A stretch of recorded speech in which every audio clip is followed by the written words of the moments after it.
The wind howled through the Colorado mountains like a banshee, carrying with it the promise of death. Bernadette Martinez pulled her wool coat tighter around her shoulders as she navigated the treacherous path leading to the old Silverbrook mine. What she would find in those depths would change 3 lives forever and bring face to face with a man whose name was whispered in fear across 5 states. Before we jump back in, tell us where you're tuning in from.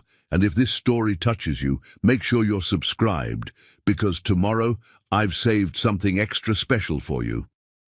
Bernadette had been a social worker in the mountain towns of Colorado for nearly 15 years, but she'd never received a call quite like this one. The voice on the other end of the line belonged to Jake Morrison, a grizzled prospector who still believed there was gold left in these hills. "Ma'am, I found something up at the old Silverbrook that ain't right," Jake's voice crackled through. The poor connection. "Kids, I think. 2 of them. They're in a bad way." The drive to the abandoned mine took Bernadette through winding mountain roads that hadn't seen proper maintenance in decades.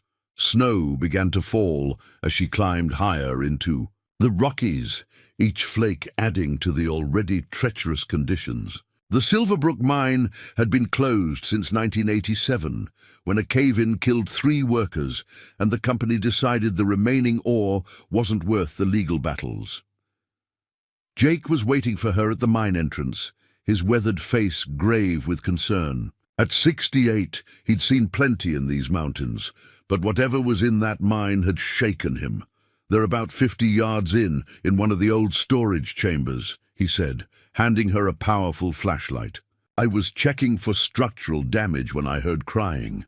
Thought it was just the wind at first, but the wind don't cry for its mama." The mine entrance yawned before them like the mouth of some ancient beast. Bernadette had investigated child welfare cases in difficult places before. Crack houses, abandoned buildings, even a few caves, but there was something particularly unsettling about descending into the earth itself. The wooden support beams groaned as they made their way deeper into the mine. The air grew colder with each step, and their breath formed visible clouds in the beam of the flashlight. The sound of dripping water echoed from somewhere in the darkness, creating an eerie rhythm that seemed to count down the seconds. "Just up ahead," Jake whispered. Though there was no need for quiet in the empty mine, the storage chamber had once held equipment and supplies for the mining operation.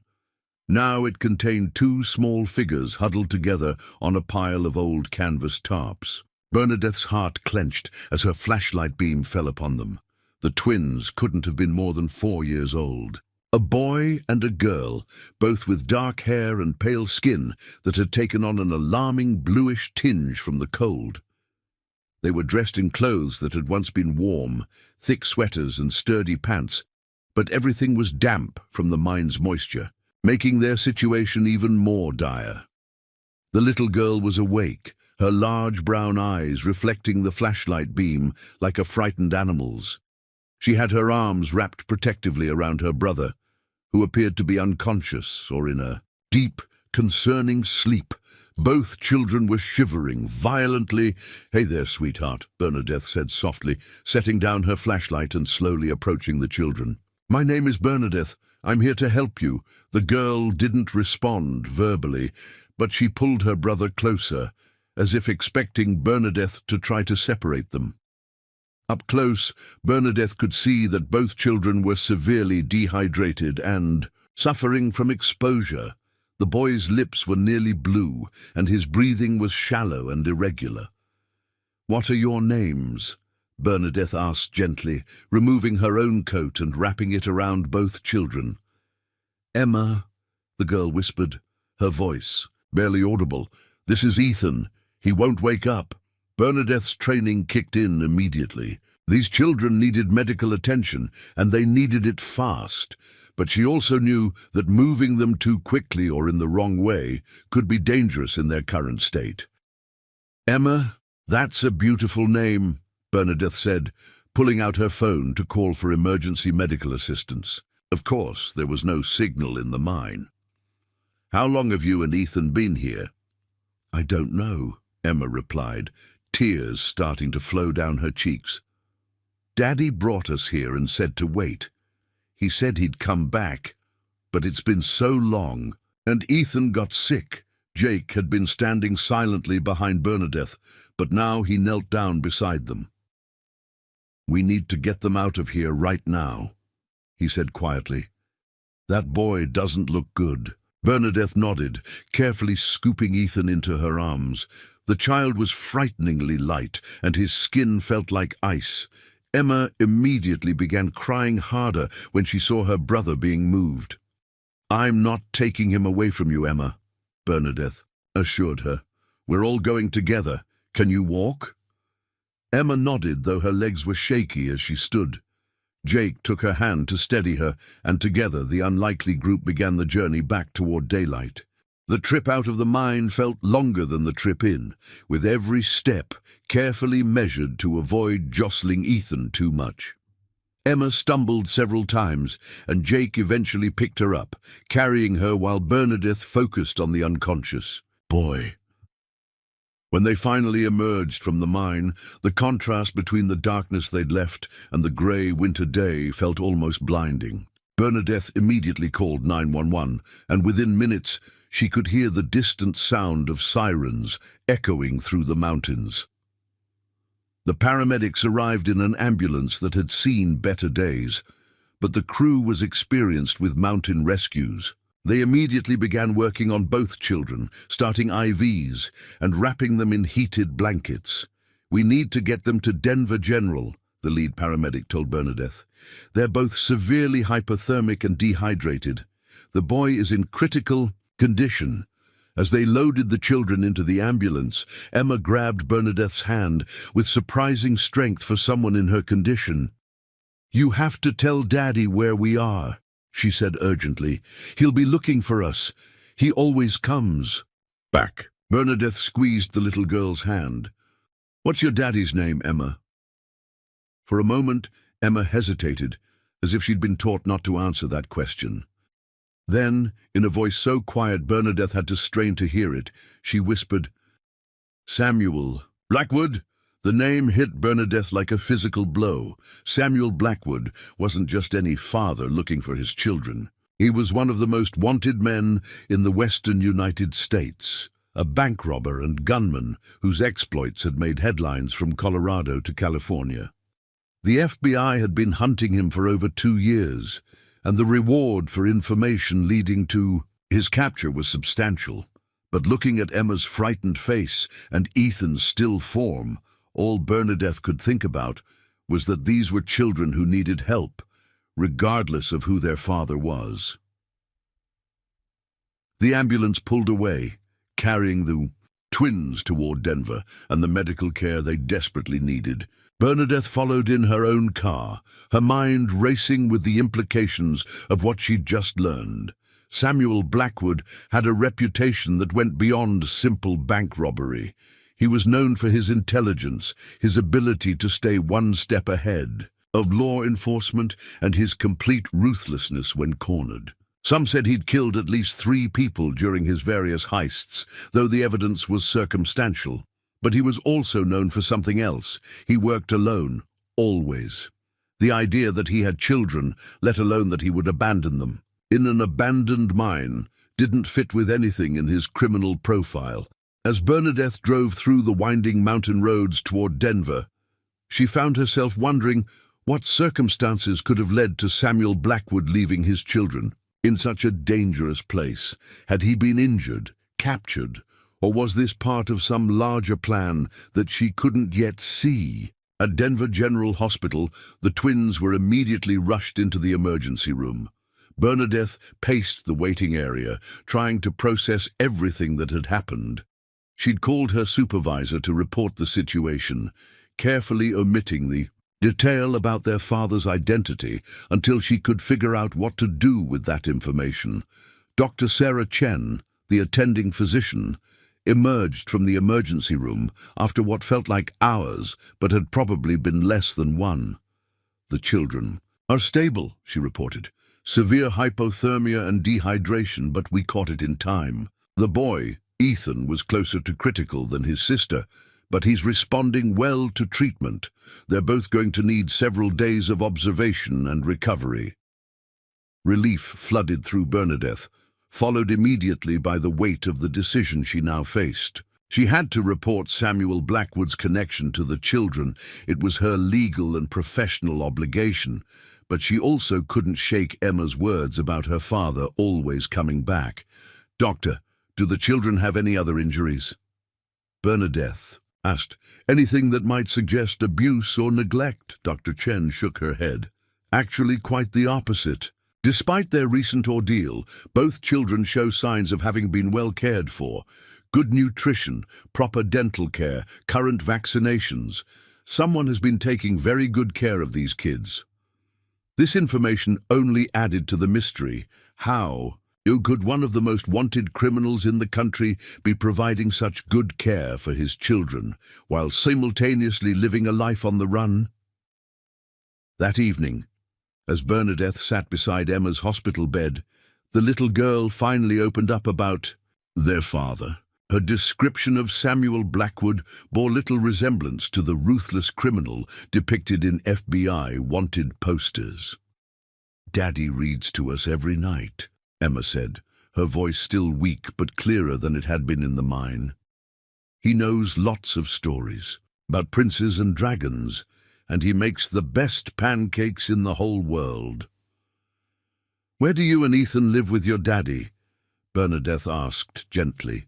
"Preparing and narrating this story took us a lot of time, so if you are enjoying it, subscribe to our channel. It means a lot to us. Now back to the story." "Different places," Emma replied. "Daddy says we're on an adventure, and adventures mean you get to see lots of different places. Sometimes we stay in cabins, sometimes in hotels. Once we lived in a really big house with a swimming pool, but we had to leave because Daddy said the adventure was taking us somewhere new." The picture Emma painted was of a father who, despite his criminal activities, had tried to create some semblance of a normal childhood for his twins. But it also raised disturbing questions about how long this adventure had been going on and what kind of life these children had really been living.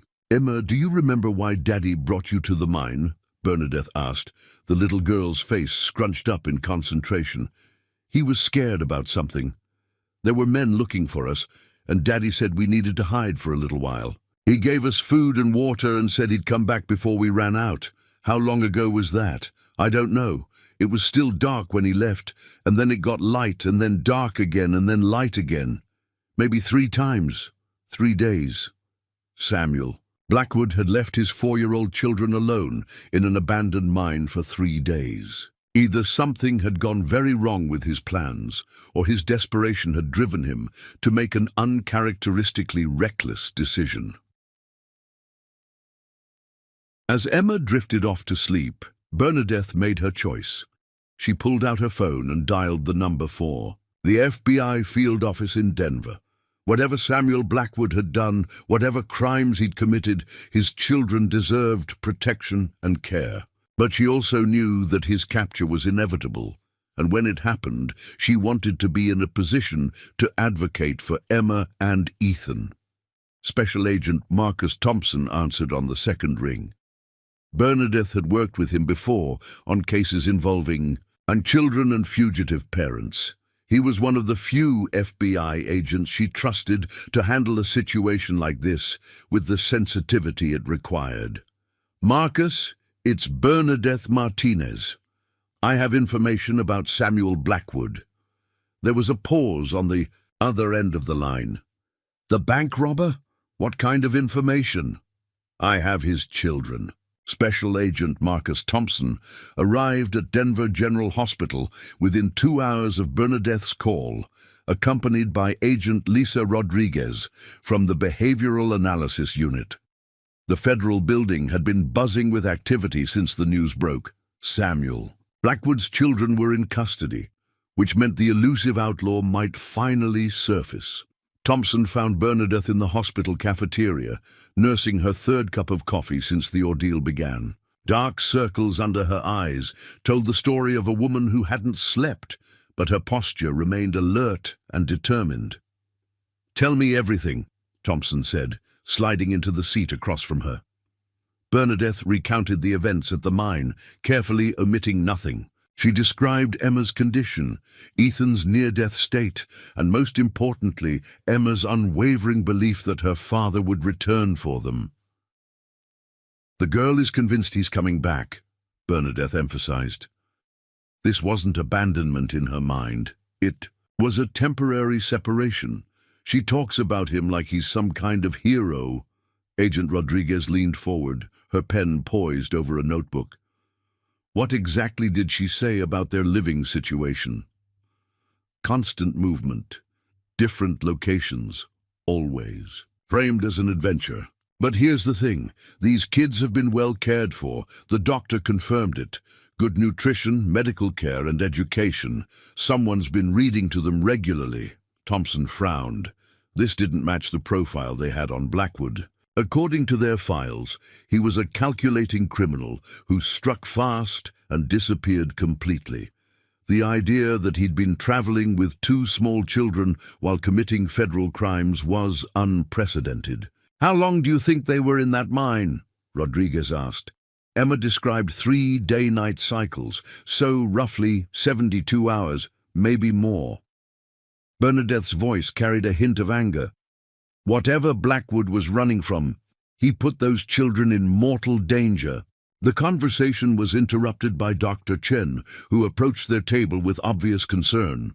"I'm sorry to interrupt, but we have a situation upstairs. Emma is asking for someone named Samuel, and she's becoming increasingly agitated. She won't eat, won't sleep, and she's trying to get out of bed to look for him." Thompson and Rodriguez exchanged glances. They'd seen this before with children of fugitives, a loyalty so deep it bordered on programmed behavior. "Can we speak with her?" Thompson asked, briefly and only with Ms. Martinez present. "That child has been through enough trauma."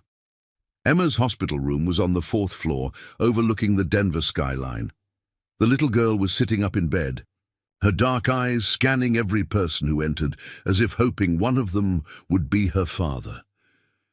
Ethan was in the bed beside her, finally awake, but still weak from his ordeal.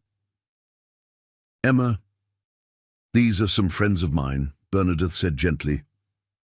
"They want to help us find your daddy." The child's reaction was immediate and defensive. "Daddy doesn't need help, he's coming back. He always comes back." Thompson knelt beside the bed, keeping his voice soft and non-threatening. "Emma, I'm Agent Thompson. Can you tell me about the last time you saw your daddy?" Emma's lip quivered, but she answered. "He was scared. There were cars coming up the mountain road, and Daddy said we had to play the hiding game. He carried us to the mine and said to wait right there until he came back." "Did you see the cars?" Rodriguez asked. Emma nodded.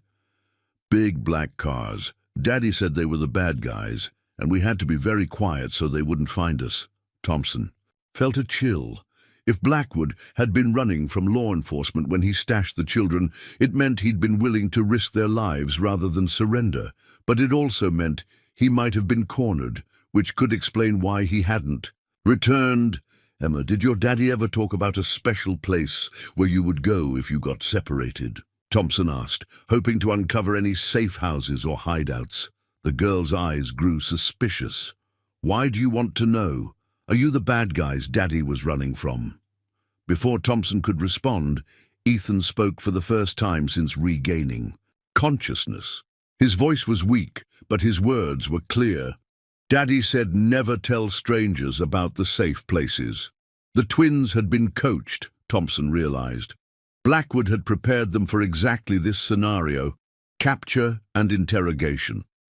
But he'd also trained them to resist, which meant getting information from them would be nearly impossible.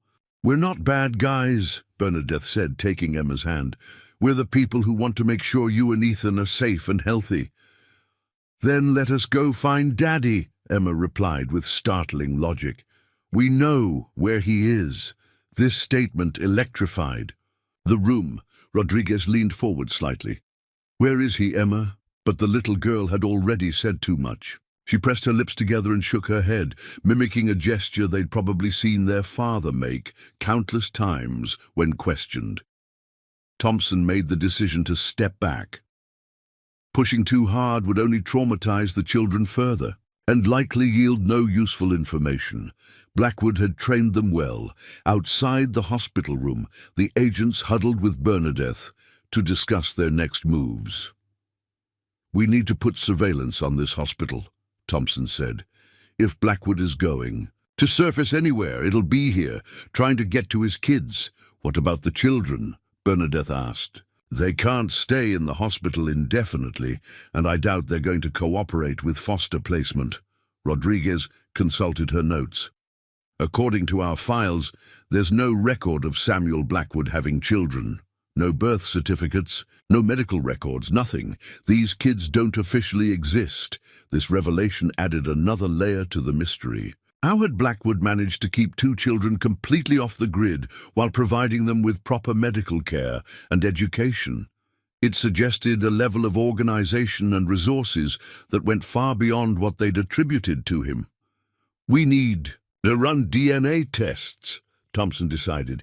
"Confirm they're actually his children and see if we can trace any relatives." While the agents coordinated with the hospital to begin the bureaucratic process of dealing with undocumented children, Bernadette returned to sit with Emma and Ethan. The twins had fallen asleep holding hands, a gesture that spoke to the bond that had sustained them through their ordeal. 3 floors below, Samuel Blackwood stood in the hospital parking garage, watching the entrance through binoculars. He'd arrived an hour ago, after tracking the news reports about children being found in the Silverbrook mine. His heart had nearly stopped when he realized they were talking about Emma and Ethan. For 3 days, he'd been trapped in an abandoned cabin 20 miles north of the mine, pinned down by a manhunt that had swept through the mountains like wildfire. Someone had tipped off the FBI about his location, and he'd barely escaped with his life. The original plan had been to retrieve the children within hours, but everything had gone wrong. Now, seeing the federal agents entering and leaving the hospital, he knew the situation had become infinitely more complicated. His children were no longer just hiding. They were in federal custody, which meant any attempt to retrieve them would be seen as kidnapping, even though they were his own kids. Samuel Blackwood was not the man the FBI files described. At 34, he was lean and weathered from years of outdoor living, with the kind of quiet intensity that came from constantly watching over his shoulder. But the most striking thing about him was his eyes. They held a gentleness that seemed completely at odds with his reputation as a ruthless criminal. The truth was more complicated than any law enforcement profile could capture. Samuel had been a rancher in Montana before his life fell apart. His wife, Maria, had died in a car accident when the twins were barely 2 years old, leaving him alone with 2 toddlers and a mountain of medical debt from her extended illness. The first bank robbery had been an act of desperation. He'd needed money for the children's care and had convinced himself it would be a one-time thing. But desperation had a way of becoming habit, and one robbery had led to another, each one making it harder to return to legitimate life.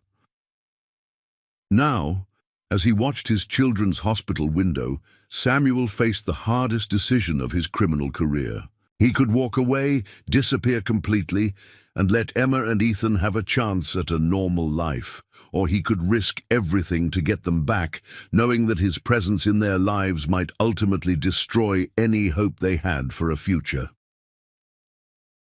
Inside the hospital, Emma had woken up and was staring out the window with an intensity that made Bernadette uneasy. "What are you looking for, sweetheart?" Bernadette asked. "Daddy's out there," Emma said with absolute certainty. "He's watching us. He always watches us when we're sleeping to make sure we're safe." Bernadette felt a chill. She moved to the window and looked down at the parking garage, but saw nothing unusual. Still, something about Emma's confidence troubled her. The child wasn't hoping her father was nearby. She knew he was. "Emma, how do you know Daddy is out there?" The little girl pointed to a small scar on her wrist. "Daddy and I have matching scars. Mine itches when he's close by. It's itching now." Bernadette realized this wasn't some mystical connection. It was likely a learned behavior. Samuel Blackwood had probably taught his daughter to watch for specific signs or signals that would indicate his presence. The itching scar was probably her way of recognizing something she'd been trained to notice. She immediately called Thompson, who was in the hospital lobby coordinating with security. "Marcus, Emma thinks her father is here. She's exhibiting behavior that suggests she's been trained to recognize when he's nearby." Thompson was moving before she finished the sentence. "Lock down that floor. Nobody in or out without authorization."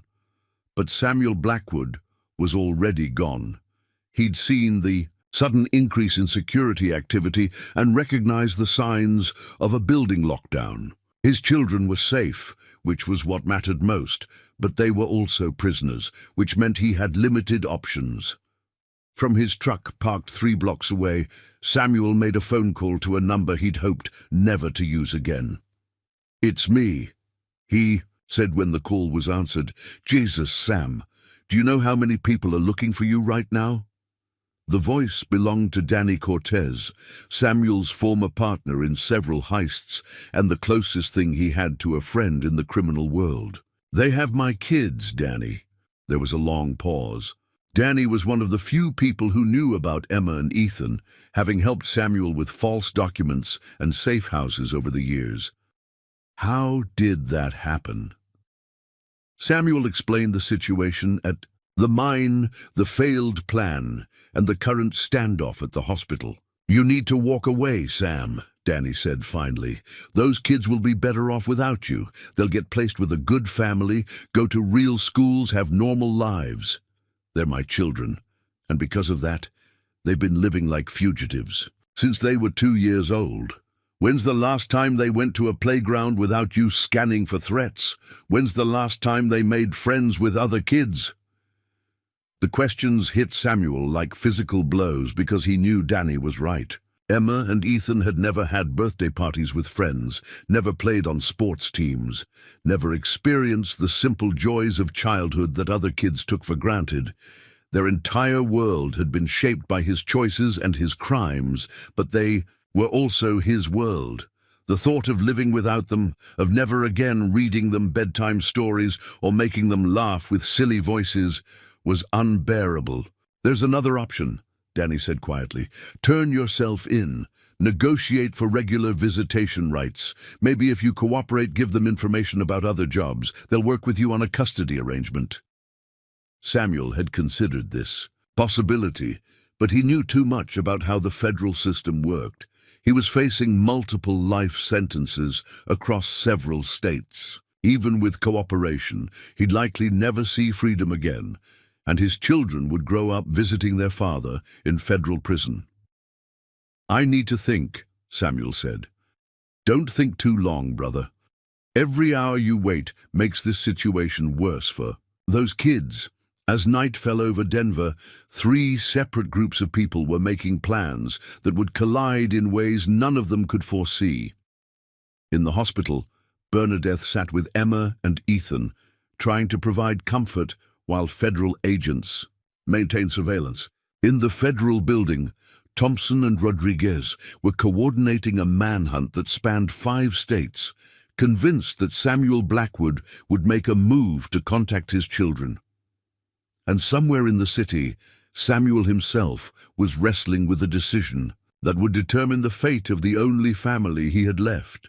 The stage was set for a confrontation that would test the bonds of family against the weight of justice and force everyone involved to confront what they were truly willing to sacrifice. For the people they claimed to protect, dawn broke over Denver with the kind of crisp clarity that only came after mountain storms.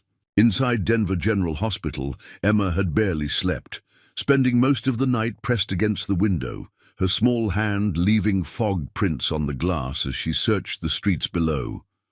Bernadette had dozed fitfully in the chair beside Emma's bed, waking every time the child stirred or whispered her father's name. The Federal Protection Detail had been stationed outside the room since midnight, but their presence seemed to make Emma more anxious rather than reassured. Dr. Chen arrived for morning rounds with news that would complicate everything.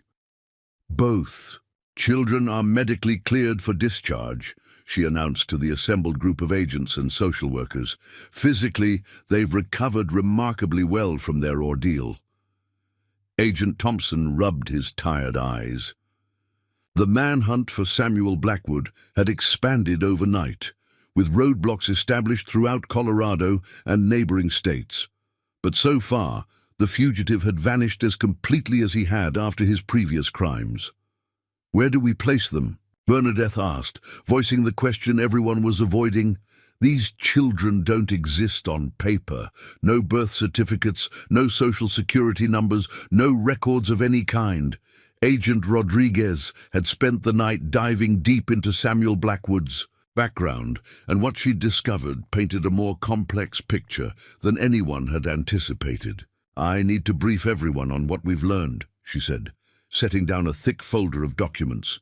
The briefing room at the federal building was cramped, filled with local law enforcement, FBI agents, and social services personnel.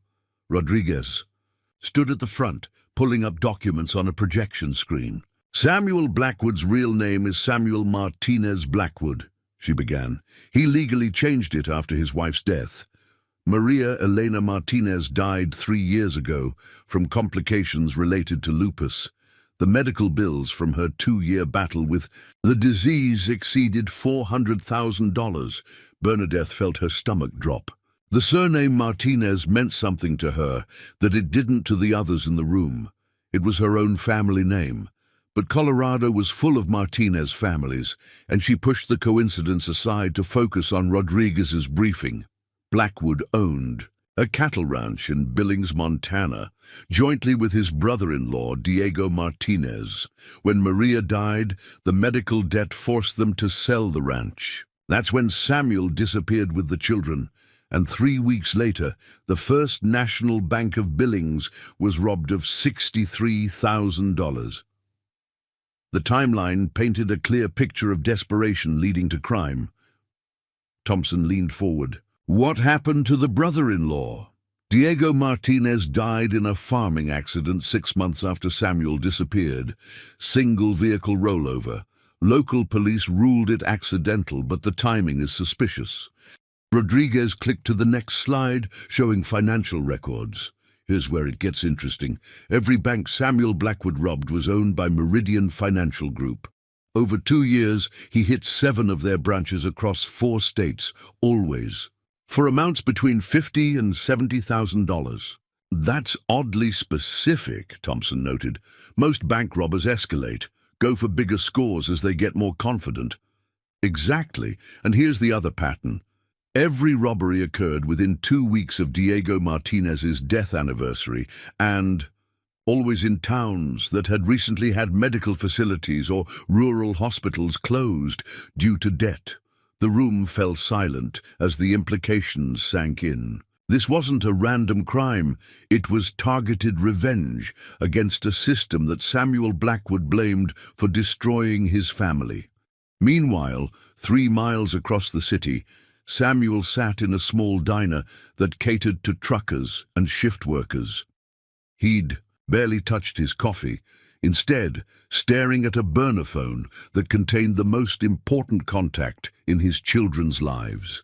Someone they'd never met, but whose existence he'd kept secret for their own protection. The number belonged to Elena Santos, Maria's older sister, who lived in Albuquerque and had been sending Samuel money and supplies for the past 2 years. Elena was a nurse practitioner who had helped him maintain the children's medical care while they lived off the grid. Samuel finally dialed the number, knowing that this conversation would change everything. "Samuel?" Elena's voice was filled with concern. "I've been watching the news. Are Emma and Ethan safe?" "They're in the hospital," Federal custody. Samuel's voice cracked slightly. Eleanor, I think it's time. There was a long pause. Elena had been urging Samuel to contact her for months, offering to take the children and raise them legally. She had the resources, the stability, and most importantly, the family connection that would give Emma and Ethan a real home. I can be there by tonight, Elena said. But Samuel, you know what this means. Once I step forward, there's no going back to the way things were. I know. Samuel stared out at the Denver skyline, knowing his children were somewhere in that maze of buildings. But look what the alternative got them, half frozen in a mine, thinking I abandoned them. Back at the hospital, Emma had finally fallen into an exhausted sleep when a new visitor arrived. Elena Santos presented herself to the security desk with a calm authority that immediately got everyone's attention. I'm here about the Martinez children, she told the desk sergeant. I'm their aunt. Within minutes, Agent Thompson was in the lobby, studying the woman who might be the key to solving their custody dilemma. Elena was in her early 40s, with the same dark hair and eyes as the twins. She carried herself with the professional confidence of someone used to handling crises. Miss Santos, we weren't aware the children had any family. Elena's expression was carefully controlled. Their father has been protecting them by keeping them isolated, but the situation has clearly become untenable. She produced documents from her purse, copies of Maria's birth certificate, her own identification, and medical records showing her relationship to the children's mother. Everything appeared legitimate, but Thompson remained skeptical. How long have you known about Emma and Ethan? He asked. Since they were born, I've been sending their father money and medical supplies for 2 years, hoping he would eventually bring them to me voluntarily. This admission created a legal minefield. Elena could potentially be charged as an accessory to Samuel's crimes if she'd knowingly aided a fugitive, but it also represented the best hope for the children's future. I want to see them, Elena said, simply. The meeting between Elena and the twins took place in a conference room under heavy security. Emma was initially wary, but when Elena spoke to her in Spanish, the same lullabies Maria had sung, the little girl's defenses crumbled. Tia Elena, Emma whispered, using the Spanish word for aunt that she remembered from her mother's stories. Si, mi amor, I'm here now. Ethan, still weak but more alert, studied Elena with the same careful attention his father had taught him to use with strangers. But when she showed him a photo of his mother holding both twins as babies, his composure broke. Mama, he whispered, touching the photograph with one small finger. Elena spent 2 hours with the children, and by the end, even the hardened federal agents in the room were moved by the obvious connection. These weren't strangers meeting for the first time. This was a family reunion that had been delayed by desperate circumstances, but the legal complications were enormous. Thompson pulled Elena aside as the visit concluded. Ms. Santos, we need to discuss your situation. You've admitted to providing material support to a federal fugitive. That's a serious crime. Elena met his gaze steadily. Agent Thompson, I'm a nurse practitioner who helped ensure that 2 small children received proper medical care while living in impossible circumstances. If you want to prosecute me for that, go ahead. But those children need stability, and I can provide it. Her directness impressed Thompson, but he had protocols to follow. We'll need a full debrief about your contact with Samuel Blackwood, and we'll need to verify your ability to provide a suitable home for the children. I understand. But I also need you to understand something. Samuel isn't the monster your files make him out to be. He's a broken man who made terrible choices to protect his children after losing everything he cared about. As Elena spoke, Samuel was making his own preparations 6 blocks away. He'd spent the day acquiring the supplies he needed for what might be his final play, not to escape with his children, but to ensure their future safety.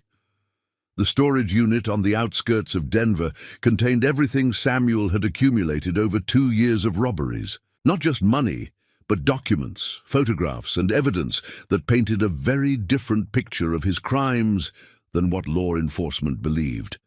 Samuel had kept meticulous records of every dollar stolen and where it had gone, medical expenses for the children, payments to Elena for their care, and donations to rural hospitals that had been closed by Meridian Financial Group. The revenge element of his crimes was real, but it was more complex than simple retaliation. More importantly, the storage unit contained something that could change everything, evidence of corruption within Meridian Financial that went far beyond predatory lending practices. Samuel had stumbled across the information during his research into the company that had destroyed his family. Meridian wasn't just foreclosing on medical debt. They were deliberately targeting rural communities, forcing hospital closures, then buying the land at below-market prices for development projects. His robberies had been partly revenge, but they'd also been a way to finance his own investigation into the company's practices. Now facing the loss of his children, Samuel realized this evidence might be his only bargaining chip with federal authorities. As night fell, Samuel made one final call to Elena. "I'm going to surrender tomorrow," he told her. "But I need you to promise me something. Don't let them paint me as just another criminal. Those children deserve to know why I made the choices I did. Samuel, there might be another way." "No!" His voice was firm. "Emma and Ethan deserve better than a life on the run. They deserve school and friends and birthday parties and all. The things I could never give them. You can give them that." Elena was crying now, mourning the loss of a brother-in-law she'd tried to save for 3 years. "The children love you, Samuel. That love doesn't disappear just because you made mistakes. Maybe someday they'll understand. Maybe someday they'll forgive me." After ending the call, Samuel sat in his truck outside the federal building, looking up at the lights in the windows where agents were working through the night to find him. Tomorrow, he would walk through those doors and end the manhunt that had consumed his life for 2 years.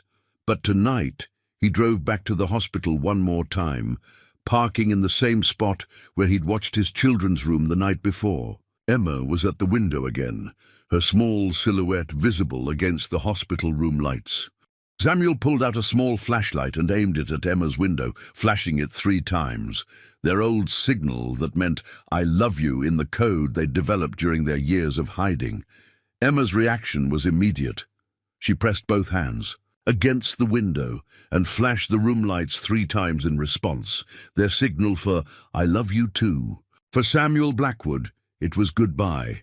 For Emma, watching her father's shadow disappear into the Denver night, it was a promise that love could survive even the deepest darkness. The next morning would bring surrender, revelations, and the beginning of a new chapter for all of them. But in that moment, the connection between father and daughter transcended law and justice, proving that some bonds were stronger than any crime or punishment. Samuel Blackwood walked into the Denver Federal Building at exactly 9 a.m., carrying nothing but a small backpack and the weight of 3 years' worth of choices. He'd spent the morning at a truck stop, showering and changing into clean clothes, not out of vanity, but because he wanted his children to remember him looking like the father they knew, not the fugitive the world saw. The lobby was busy with the usual morning traffic of federal employees and visitors, none of whom recognized the man who'd been the subject of a multi-state manhunt. Samuel approached the security desk with the calm resignation of someone who'd already accepted his fate. "I'm here to see Agent Thompson," he said quietly. "Tell him Samuel Blackwood is ready to surrender." The reaction was immediate and overwhelming. Within seconds, the lobby was swarming with security personnel, weapons drawn, voices shouting commands. Samuel raised his hand slowly, his eyes never leaving the elevator bank where he knew his children were somewhere above. "The backpack contains evidence, not weapons," he said clearly, his voice cutting through the chaos. "I'm here to cooperate." Agent Thompson arrived in the lobby within minutes, having been alerted by the security team. He'd spent countless hours studying Samuel Blackwood's criminal profile, but seeing the man in person was jarring. This wasn't the hardened criminal he'd expected. This was someone who looked like he'd aged a decade in 3 years. "Mr. Blackwood," Thompson said, approaching cautiously despite the security presence. "You're under arrest for multiple federal charges, including bank robbery, weapons violations, and unlawful flight to avoid prosecution." Samuel nodded as the handcuffs clicked into place. "I understand. But first, you need to see what's in the backpack. It changes everything about why I did what I did." The interrogation room at the Denver Federal Building was small and windowless, designed to make suspects feel isolated and pressured. But Samuel seemed almost relieved to be there, as if the burden of running had finally been lifted from his shoulders. Thompson and Rodriguez sat across from him, the mysterious backpack between them on the table. Samuel had waived his right to an attorney, insisting he wanted to tell his story immediately. "Before we begin," Samuel said, "I need to know about my children. Are they safe? Are they being treated well?" "They're fine," Thompson replied. "They're with their aunt, Elena Santos, under supervised custody at the hospital." Relief flooded Samuel's features. "Elena's a good woman. She'll take care of them." Rodriguez leaned forward. "Mr. Blackwood, you're facing multiple life sentences. Anything you tell us needs to be the complete truth if you want us to consider any kind of cooperation agreement." Samuel unzipped the backpack and began removing its contents methodically. First came financial documents, detailed records of every dollar he'd stolen and where it had gone, medical bills, payments to Elena, donations to rural hospitals. But then came something unexpected: corporate documents, financial records, and correspondence that had nothing to do with his crimes. 3 years ago, Meridian Financial Group destroyed my family," Samuel began. "They used predatory lending practices to inflate my wife's medical debt, then foreclosed on everything we owned while she was dying. But that wasn't enough for them." He spread out a series of documents showing land acquisitions, hospital closures, and development projects across rural Montana, Colorado, and Wyoming. "After Maria died, I started investigating Meridian. What I found was a systematic operation targeting rural communities. They would buy up medical debt, force hospitals to close, then acquire the land for commercial development at a fraction of its value." Thompson studied the documents with growing interest.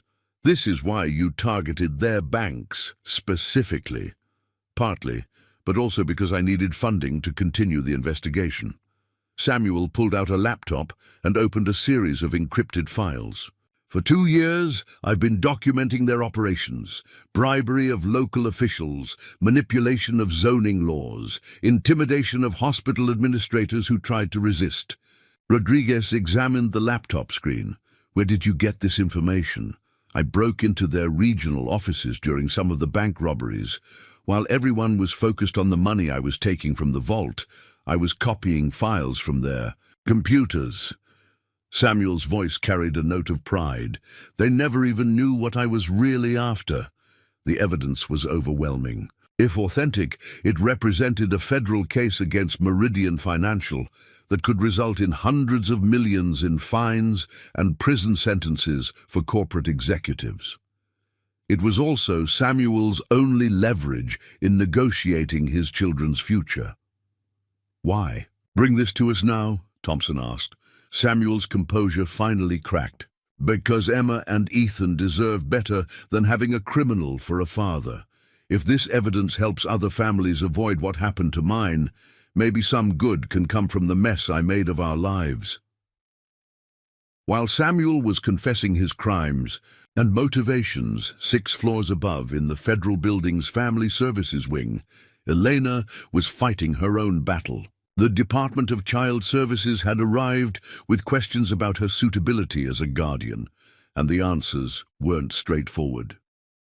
Bernadette Martinez had been assigned as the twins' advocate, and she found herself in the unusual position of defending a woman who'd aided a federal fugitive, but spending time with Elena and the children had convinced her that this family connection was real and vital.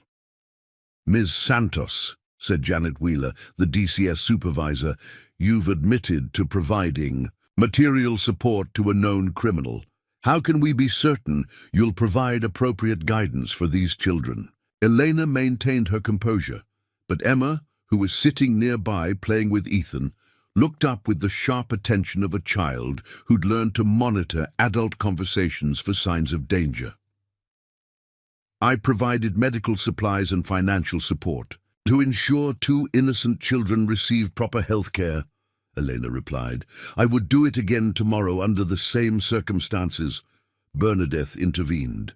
"The children have been remarkably well cared for despite their circumstances. Someone taught them proper hygiene, basic education, social skills. They're polite, articulate, and emotionally stable, considering what they've been through. But they've also been living completely off the grid," Wheeler countered. "No schooling, no social interaction with other children, no stability. These children need structure and normalcy." Emma stood up suddenly, her small face flushed with anger.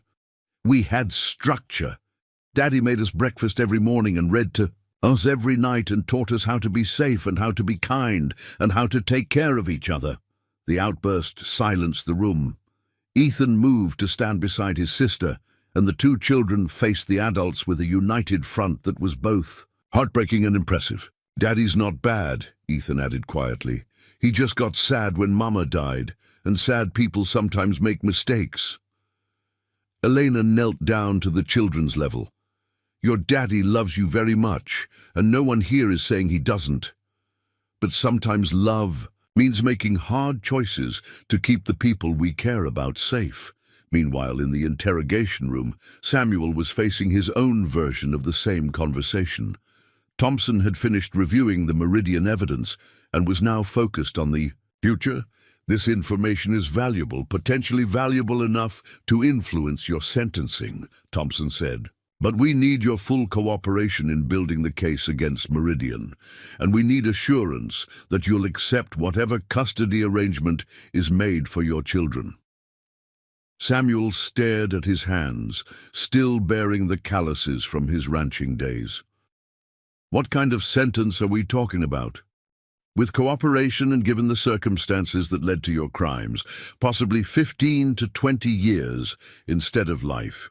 You'd be eligible for parole in 12 years if you maintain good behavior." 12 years. Emma and Ethan would be 16. When he got out, if he got out, they'd be adults who might not even remember the father who'd read them bedtime stories and made them laugh during the darkest period of their lives. "What about visitation?" Samuel asked. Rodriguez answered. "That would depend on the custody arrangement and the children's best interests as they grow up. It's not something we can guarantee." Samuel closed his eyes, seeing Emma's face pressed against the hospital window, seeing Ethan's small hand reaching for his during their last morning together in the mine. Every choice he'd made for 3 years had been about protecting them, but his protection had ultimately put them in more danger than any foster system ever could. "I'll take the deal," he said finally. "But I want to see them one more time before I'm transferred. I need to explain why I'm not coming with them." The meeting between Samuel and his children took place in a supervised visitation room designed for family court cases. Elena was present, along with Bernadette Thompson and a child psychologist who specialized in family separation trauma. Emma ran to her father the moment she saw him, despite the handcuffs and the presence of guards. Samuel dropped to his knees to embrace both children, his composure completely shattered for the first time since his surrender. "Daddy, are you coming home with us now?" Emma asked, her voice muffled against his shoulder. Samuel pulled back to look at both children, memorizing their faces. "No, sweetheart. Daddy has to go away for a while. I made some bad choices, and now I have to face the consequences." "But we forgive you," Ethan said simply. "Families forgive each other." The statement hit everyone in the room like a physical blow. Samuel's tears came freely now. "I know you do, buddy, and I forgive you too, for anything you might do that you think is bad, okay? That's what families do." Elena moved closer, understanding that this was her moment to step into the role she'd been preparing for since Maria's death. "Emma, Ethan, would you like to come live with me in Albuquerque? I have a big house with a yard and good schools nearby." Emma looked between her father and her aunt, understanding more than any 4-year-old should have to. "Will Daddy know where we are?" "Yes," Elena promised, "and maybe someday, when he's ready, he can come visit us there." Samuel spent 30 more minutes with his children, telling them stories about their mother, explaining that Elena would love them and keep them safe, and making promises about letters and phone calls that he hoped the system would allow him to keep. When it was time to leave, Emma hugged him one final time. "Daddy, will you still love us even when you're far away? Forever and always." Samuel whispered, "No matter where I am, no matter how much time passes, you are the best thing that ever happened to me." As Samuel was led away in shackles, Elena gathered the twins close to her. They watched through the window as their father was placed in a federal transport vehicle, and Emma pressed her hand against the glass one more time. "It's okay to be sad," Elena told them. "It's okay to miss him. And it's okay to love him even though he made mistakes." The vehicle carrying Samuel Blackwood pulled away from the federal building, heading toward a future that would likely keep him imprisoned until his children were adults. But the evidence he'd provided would eventually bring down Meridian Financial Group, preventing countless other families from suffering the same fate that had destroyed his own. In the aftermath of his surrender, 3 different groups of people would spend years dealing with the consequences of Samuel's choices. Federal prosecutors would build a massive case against corporate corruption. Elena would navigate the complex process of legally adopting her niece and nephew while helping them heal from trauma. And Bernadette would find herself forever changed by a case that challenged everything she thought she knew about crime, punishment, and the lengths parents would go to protect their children. But in that moment, as Elena drove Emma and Ethan toward their new life in Albuquerque, the most important truth was simple. Love had survived the worst circumstances imaginable, and sometimes that was enough to build a future on. 2 months after Samuel's surrender, Elena Santos stood in the doorway of what would become Emma and Ethan's bedroom in her Albuquerque home. The room had been transformed from her home office into a child sanctuary, with twin beds positioned so the children could see each other, a detail Emma had specifically requested because "Ethan gets scared when he can't see me." The legal proceedings had been surprisingly swift. Samuel's cooperation in the Meridian Financial case, combined with Elena's spotless background check and the children's obvious attachment to her, had smoothed the path for emergency custody placement. But the emotional transition was proving far more complex than any legal document could address. Emma had stopped talking almost entirely since arriving in Albuquerque, communicating primarily through gestures and whispers to Ethan, who had become her translator to the adult world. The child psychologist Elena had consulted explained that selective mutism was common among children who'd experienced significant trauma and loss of control over their environment. "She's protecting herself," Dr. Patricia Vega had explained during their first session. "Speaking makes her vulnerable, and she's learned that vulnerability can be dangerous." Ethan, meanwhile, had thrown himself into exploring their new environment with an intensity that worried Elena. He catalogued every exit from the house, memorized the locations of emergency supplies, and asked detailed questions about neighborhood. Security that no 5-year-old should need to consider. Elena's house sat on 2 acres in the foothills outside Albuquerque, surrounded by piñon pines and with a view of the Sandia Mountains that reminded the children of their time with their father. She'd chosen the location carefully, wanting them to feel connected to the landscape they knew while providing the stability they'd never experienced. The daily routine Elena established was deliberately predictable. Breakfast at 7, educational. Activities in the morning, lunch together, quiet time, outdoor play, dinner, bath time, and bedtime stories. It was the kind of structured childhood Samuel had wanted to give them, but never could while running from federal authorities.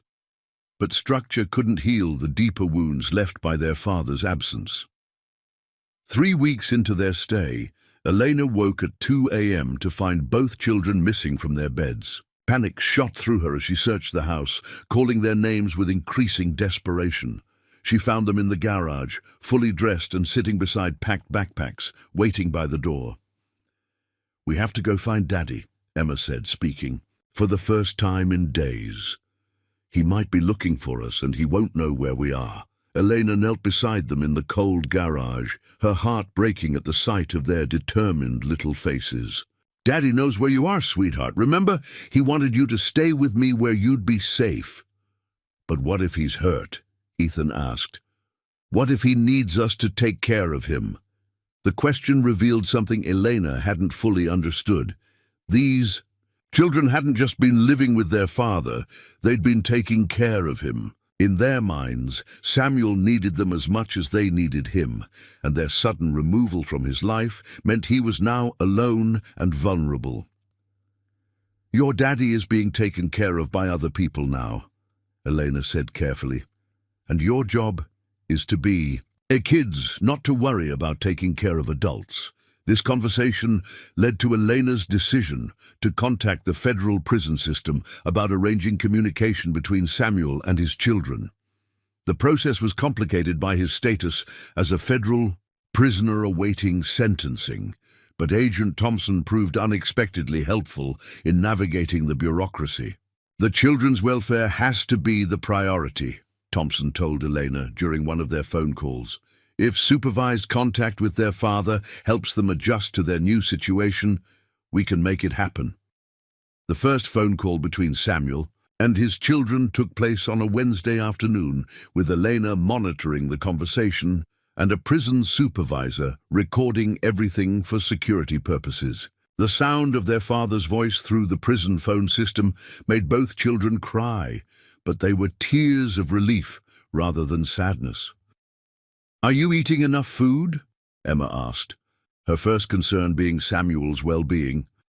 "Are there other daddies there to keep you company so you're not lonely?" Ethan added. Samuel's voice was thick with emotion as he answered their questions and asked about their new life with Elena.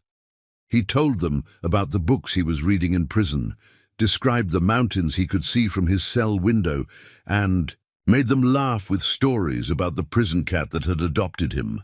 But the most important part of the conversation came at the end. "I need you both to listen to me very carefully," Samuel said. "Your job now is to be happy, okay? Your job is to go to school and make friends and learn new things and not worry about me. I'm safe, and I'm proud of you, and I love you more than all the stars in the sky." After the call ended, both children seemed lighter, as if a weight they'd been carrying had been lifted. That night, Emma spoke at dinner for the first time since arriving, asking Eleanor about the school she would attend in the fall. Meanwhile, in Denver, Bernadette Martinez was dealing with her own complex emotions about the Blackwood case. The successful resolution should have felt like a victory. The children were safe, the fugitive was captured, and a major corporate corruption case was moving forward. But she couldn't shake the feeling that the system had failed everyone involved.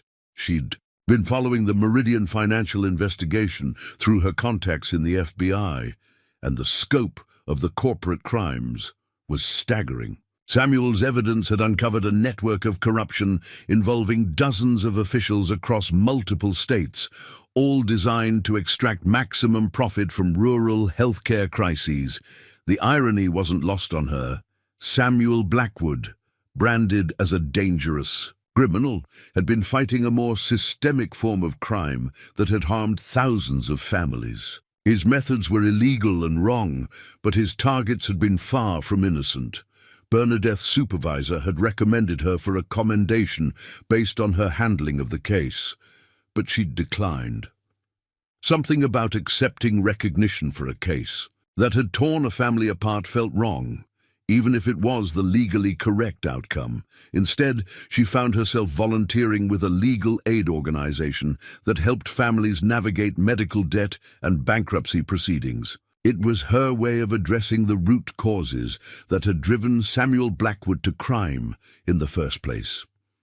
One evening, while reviewing case files for the legal aid clinic, Bernadette received an unexpected phone call from Elena Santos. "I hope you don't mind my calling," Elena said. "I got your number from Agent Thompson. I wanted to update you on how Emma and Ethan are doing and to ask you something." Elena described the children's progress over the past 2 months, their gradual adaptation to routine life, their enrollment in a local elementary school for the fall, and their scheduled weekly phone calls with their father. "They ask about you sometimes," Elena said.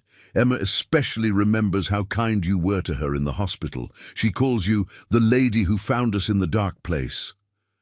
Bernadette felt her throat tighten. How are they really doing? "Better than I expected. Honestly, children are resilient in ways that constantly amaze me, but they carry their father's love with them like armor. Whatever else Samuel did wrong, he raised 2 kids who know they're valued and loved." Eleanor's request was simple but meaningful. She wanted to arrange a visit between Bernadette and the children.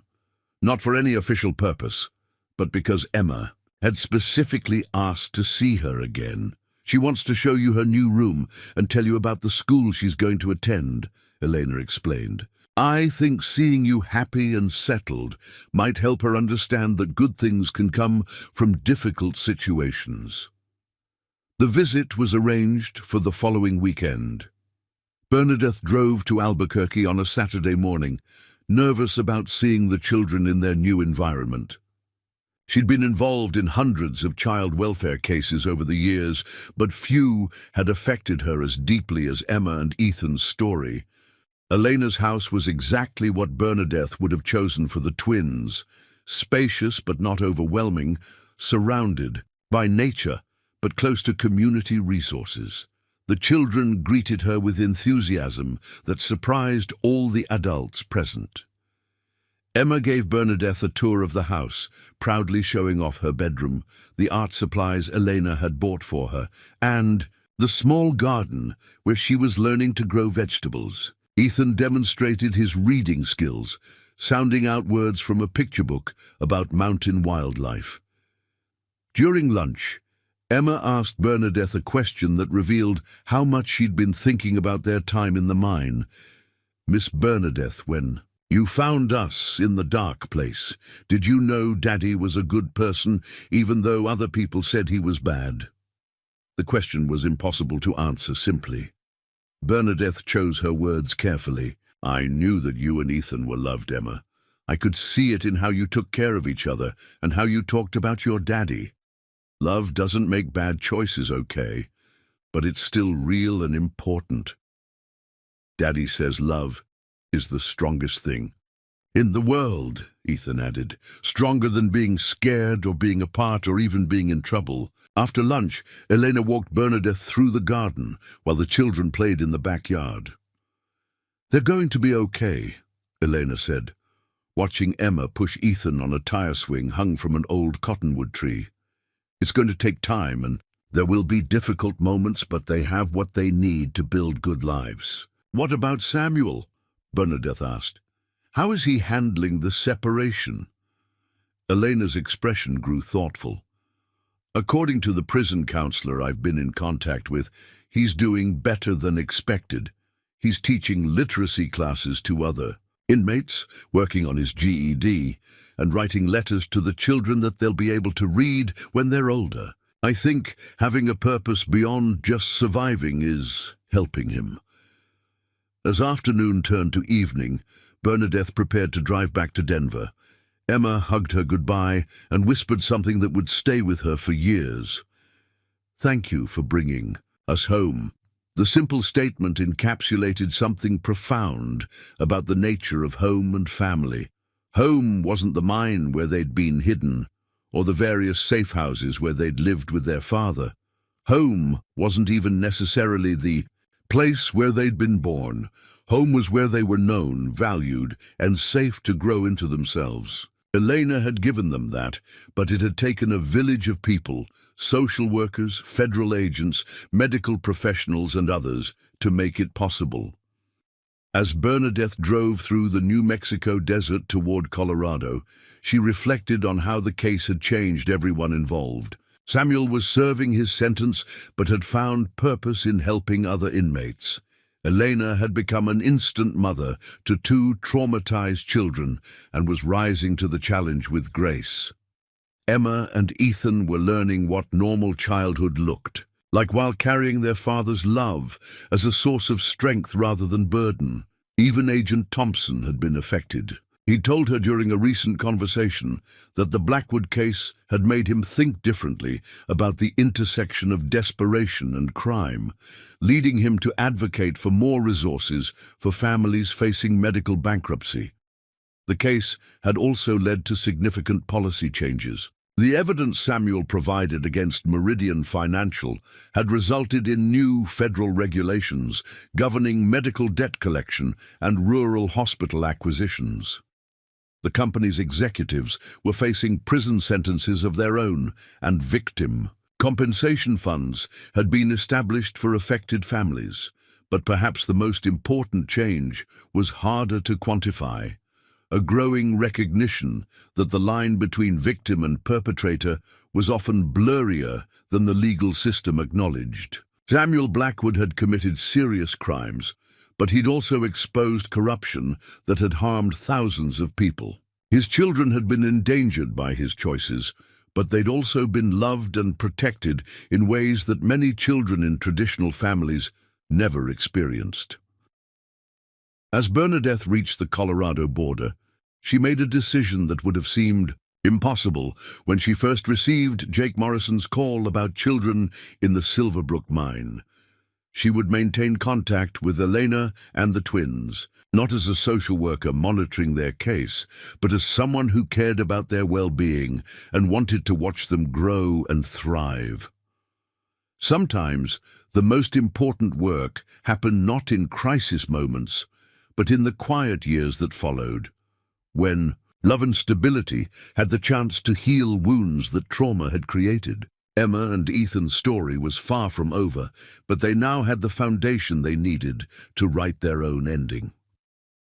5 years had passed since that frozen morning when Bernadette Martinez first descended into the Silverbrook mine. The twins were now 10 years old, thriving students at Albuquerque Academy, and had grown into confident children who bore little resemblance to the frightened, half-frozen waifs found in that abandoned storage chamber.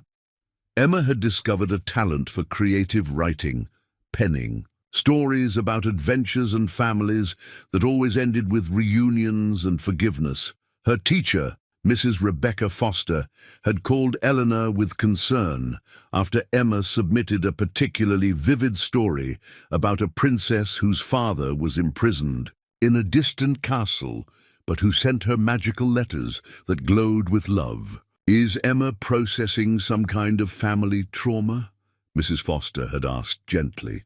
The story was beautiful, but there's an emotional depth there that seems beyond her years. Eleanor had smiled sadly. "Emma has experienced more loss than most adults, but she's learned to channel it into something creative and healing.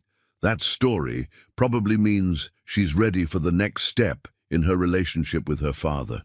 That next step was something Eleanor had been preparing for over the past year, the twins' first in-person visit with Samuel since his imprisonment. The federal prison in Florence, Colorado, had approved supervised family visitation after Samuel's exemplary behavior during his incarceration. He'd earned his GED, completed a bachelor's degree through correspondence courses, and had become the prison's head literacy coordinator. More importantly, his letters to Emma and Ethan had evolved from desperate expressions of love and regret into thoughtful discussions of literature, science, and philosophy that challenged and encouraged the children's intellectual growth. Samuel had somehow managed to continue parenting from behind bars, providing guidance and wisdom even from a distance. The drive from Albuquerque to Florence took 5 hours, giving Elena time to prepare the children for what they would encounter. Neither Emma nor Ethan remembered much about visiting anyone in prison, but they'd absorbed enough from movies and television to have misconceptions about what it would involve. "Will Daddy be wearing chains?" Ethan asked as they crossed into Colorado. "No, sweetheart, the visiting room is a place where families can spend time together normally. There will be guards around, but your father will be able to hug you and sit with you just like any other visit." Emma had been quiet for most of the drive, but as they approached the prison, she finally voiced her deeper concern. "What if Daddy doesn't recognize us? We've grown a lot, and we look different now." Elena glanced at Emma in the rearview mirror. The child had indeed changed dramatically.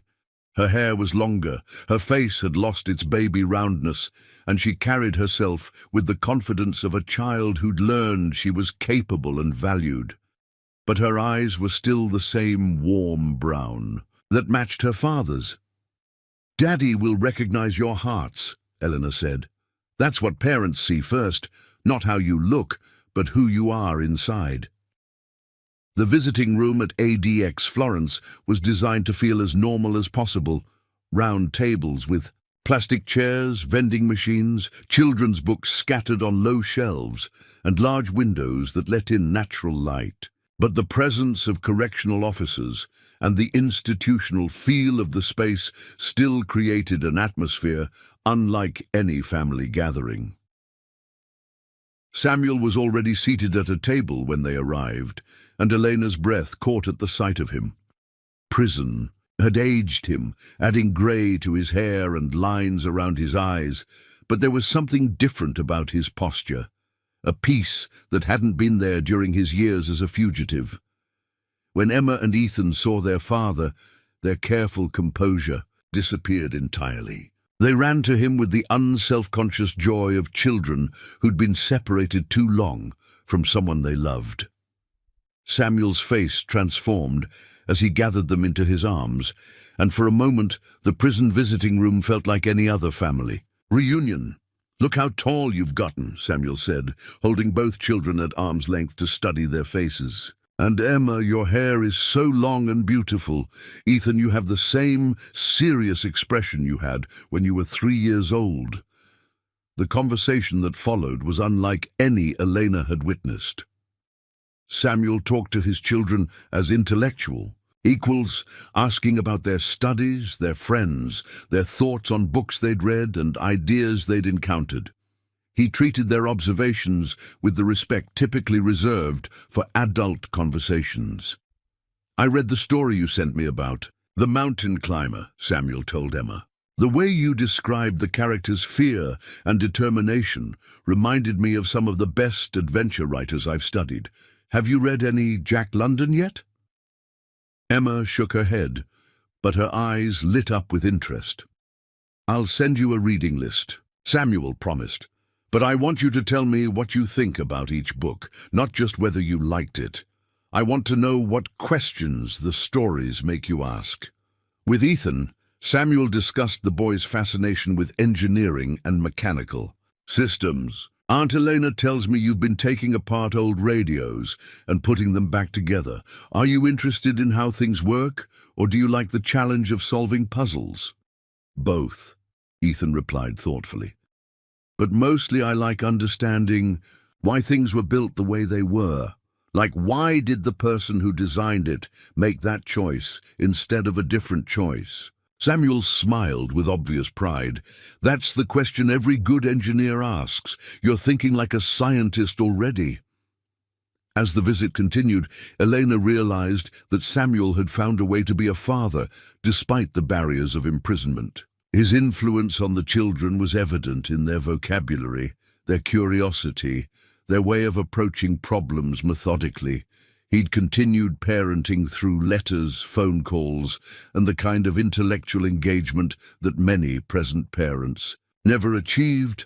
But the most profound moment came when Emma asked the question Elena had been dreading. "Daddy, do you wish you had made different choices? Do you wish you hadn't done the things that brought you here?" Samuel was quiet for a long time, considering his answer carefully. "I wish I had found a different way to protect you and provide for you after your mother died. I wish I had been strong enough to ask for help instead of thinking I had to handle everything alone." He paused, looking at both children intently.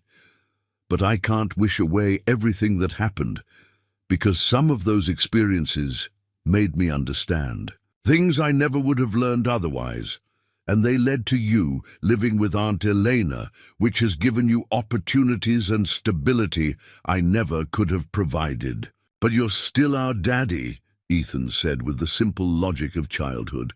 "I will always be your daddy," Samuel replied. "But being a parent means wanting what's best for your children, even when that's difficult for you.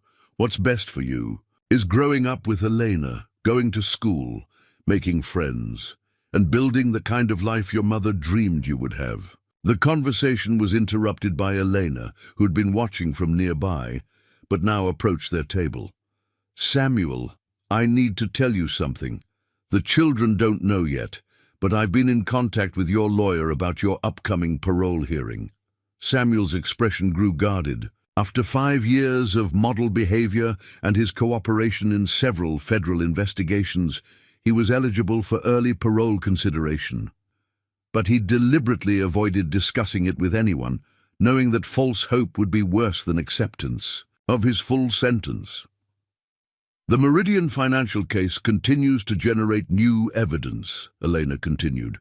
"Your initial cooperation led to investigations in 12 states and recovered over $40 million in fraudulent profits. The prosecutor who handled your case has filed a recommendation for sentence reduction." Emma and Ethan looked between the adults, sensing the importance of the conversation, but not fully understanding its implications. "What does that mean?" Emma asked. Elena knelt beside the children's chairs. "It means your daddy might be able to come home sooner than we originally thought. Not right away, but maybe in a few years instead of many years."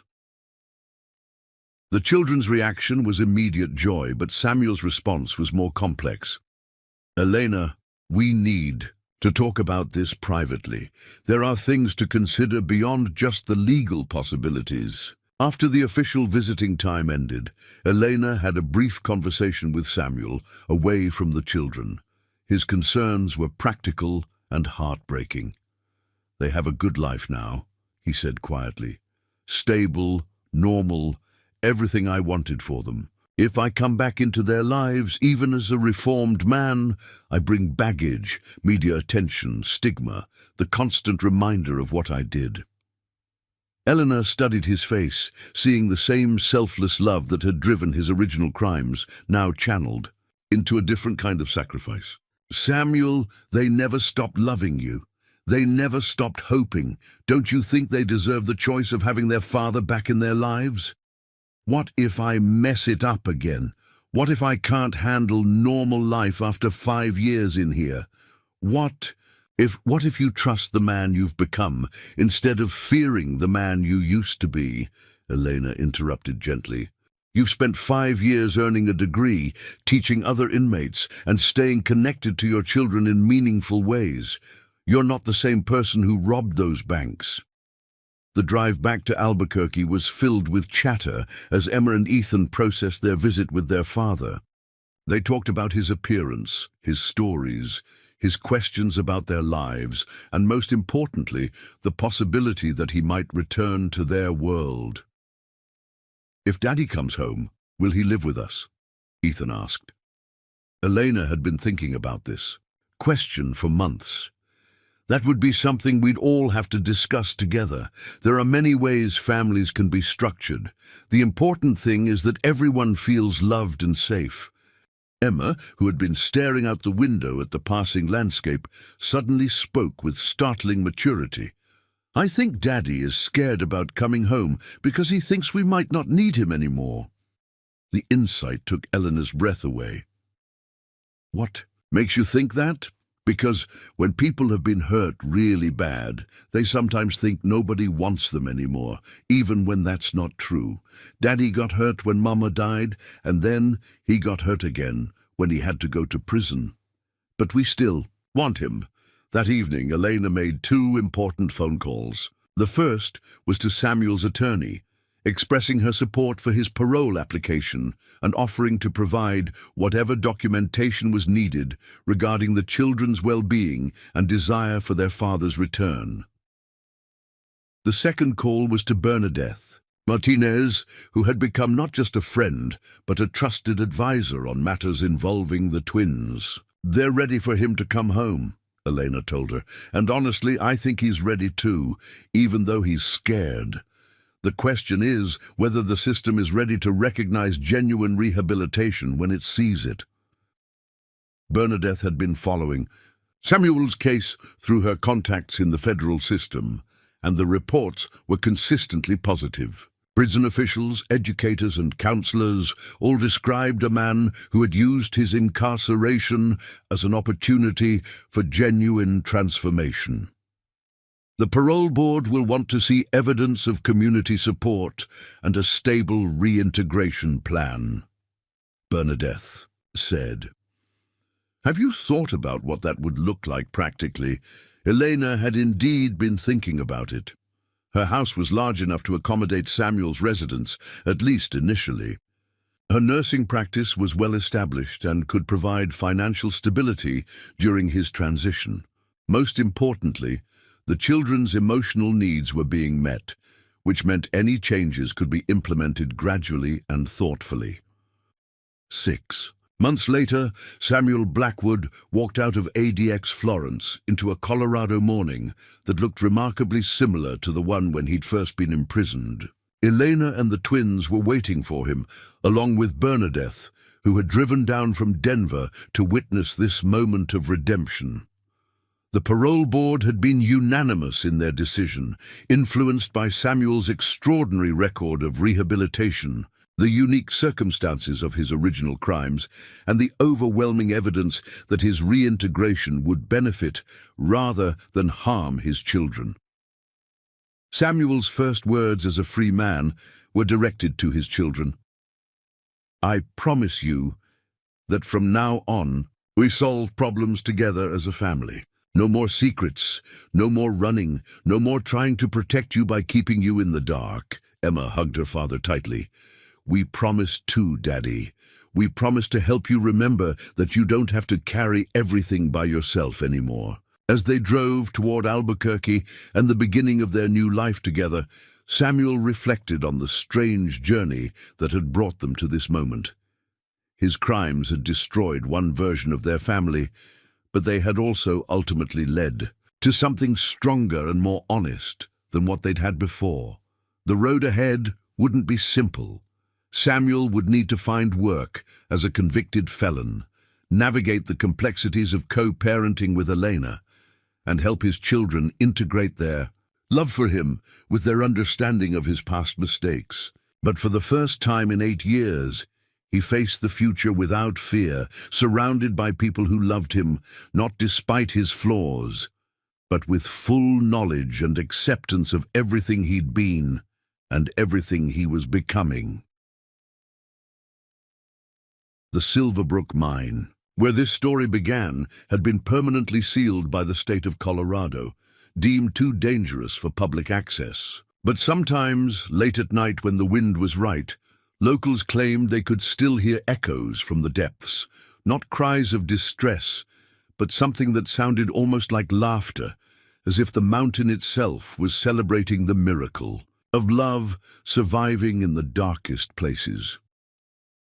3 years after Samuel's release, the Martinez-Blackwood household had settled into a rhythm that would have seemed impossible during those desperate days when federal agents were hunting a fugitive through the Colorado mountains. Samuel had legally changed his surname back to Martinez, honoring his late wife's family name and symbolically marking his commitment to the new life he was building. The breakfast table at Elena's house had become the heart of their unconventional family. Samuel, now 42, and bearing the quiet dignity of someone who had survived his worst mistakes, presided over morning discussions that ranged from Emma's latest short story to Ethan's engineering projects to Elena's nursing practice updates. "Dad, I've been thinking about what you said about moral complexity in literature," Emma said, cutting into her pancakes with the precise movements she'd inherited from her father. At 13, she had grown into a thoughtful teenager whose writing had begun attracting attention from local literary competitions. "Which conversation?" Samuel asked, genuinely curious. Their discussions about books and ideas had become a cornerstone of his relationship with both children, a way of connecting that transcended the years they'd lost, about how good people can make terrible choices when they're desperate or afraid. "I'm writing a story about a doctor who breaks the law to help patients, and I'm trying to understand the difference between right and wrong versus legal and illegal." Eleanor looked up from packing school lunches, catching Samuel's eye across the table. These moments still amazed her, watching him guide his children through complex moral questions with the wisdom earned from his own failures. "What do you think the difference is?" Samuel asked Emma, employing the Socratic method he'd learned during his prison education program. Emma considered the question seriously. "I think sometimes right and wrong are about what helps people and what hurts them, but legal and illegal are about what society has decided to allow. They don't always match up." "That's a sophisticated observation," Samuel replied, "but it raises another question. Who gets to decide what helps people and what hurts them? If everyone made that decision individually without considering laws or social contracts, what kind of world would we have?" Ethan, now 12 and fascinated by systems and structures, both mechanical and social, joined the conversation. "That's why we have courts and juries, right? So individual people don't have to make those decisions alone." Samuel nodded approvingly. "Exactly. I thought I had to be judge and jury for my own situation. I decided that what I was doing was morally right because it helped my family, and I ignored the broader consequences of my actions." These breakfast conversations were part of Samuel's ongoing commitment to transparency with his children. Rather than hiding his past or sugarcoating his mistakes, he used his experiences as teaching moments, helping Emma and Ethan develop critical thinking skills about ethics, justice, and personal responsibility. The approach was working. Both children were excelling academically and socially, but more importantly, they had developed the kind of moral reasoning that would serve them throughout their lives. Teachers consistently praised their empathy, their ability to see multiple perspectives, and their tendency to consider consequences before acting. Samuel's reintegration into society had been challenging, but ultimately successful. Finding employment as a convicted felon had taken months, but his prison education and skills had eventually landed him a position with a non-profit organization that helped other formerly incarcerated individuals navigate re-entry. The work was meaningful, allowing him to use his experiences to help others avoid the pitfalls he'd encountered. More significantly, Samuel had become an advocate for criminal justice reform, speaking at conferences and to legislative committees about the importance of rehabilitation programs and family preservation. His articulate presentations about the circumstances that led to his crimes, combined with the evidence of his successful reintegration, had made him a powerful voice for policy change. "Mr. Martinez," State Senator Patricia Williams had said after one of his presentations to the Colorado legislature, Your story illustrates exactly why we need to look at crime in terms of root causes rather than just punishment. Have you considered running for public office yourself? Samuel had politely declined, but the suggestion reflected how dramatically his public perception had changed. The man once described in news reports as a dangerous fugitive was now frequently quoted in articles about successful prisoner rehabilitation and family reunification. But perhaps the most remarkable transformation had occurred in Emma and Ethan's relationship with their extended community. Rather than hiding their family history, Elena had encouraged transparency appropriate to their age, helping them understand that their father's past was part of their story but didn't define their future. The result had been unexpected acceptance and support. Emma's English teacher, learning about her family background, had connected her with a mentorship program for young writers from challenging circumstances. Ethan's science teacher had arranged for him to participate in a summer engineering camp, specifically designed for students from non-traditional families. It's remarkable, Dr. Patricia Vega, the family therapist who had worked with them since the early days, observed during one of their quarterly check-ins. Most children from backgrounds involving parental incarceration struggle with shame and secrecy. Emma and Ethan have integrated their father's story in a way that makes them stronger rather than stigmatizing them. The key, Elena believed, had been Samuel's own attitude toward his past. Rather than expressing shame or self-pity, he had modeled accountability and growth. The children had learned to see his imprisonment not as a source of embarrassment, but as evidence that people could change, and that mistakes didn't have to be permanent. This perspective was tested when Emma was 15 and applying for a prestigious summer writing program that required extensive background checks on all family members. The program coordinator called Elena with concerns about Samuel's criminal history. "We're not sure this is the right environment for Emma," the coordinator said carefully. "Some of the other parents might be uncomfortable if they knew about her." Father's background. Emma had overheard enough of the conversation to understand what was happening. That evening, she approached Samuel in his home office, where he was reviewing case files for his non-profit work. "Dad, I need to tell you something.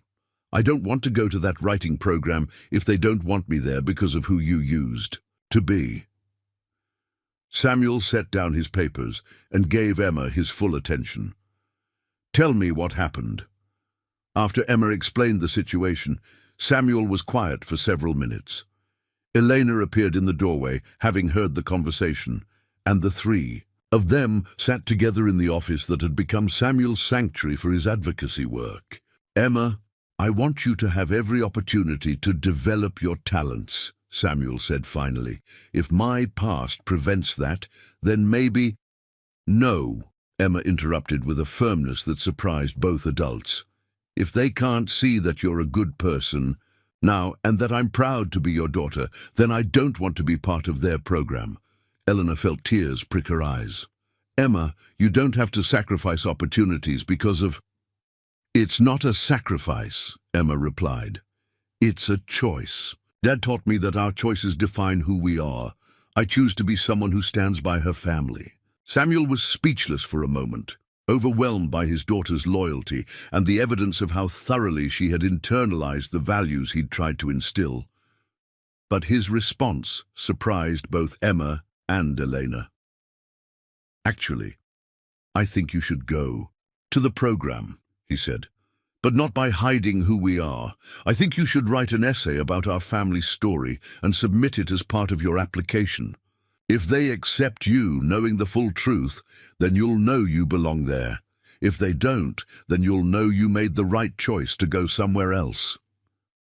Emma's essay, titled "The Geography of Forgiveness," became a powerful meditation on family redemption and the difference between a person's worst moment and their truest self. She wrote about finding strength in her father's vulnerability, learning empathy from his mistakes, and understanding justice through the lens of someone who had experienced both sides of the legal system.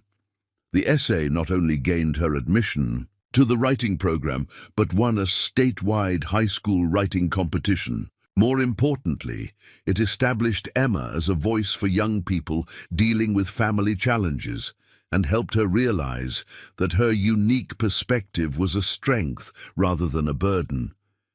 Ethan's path was different, but equally remarkable. His fascination with systems and problem-solving had evolved into specific interest in prison reform and rehabilitation technology.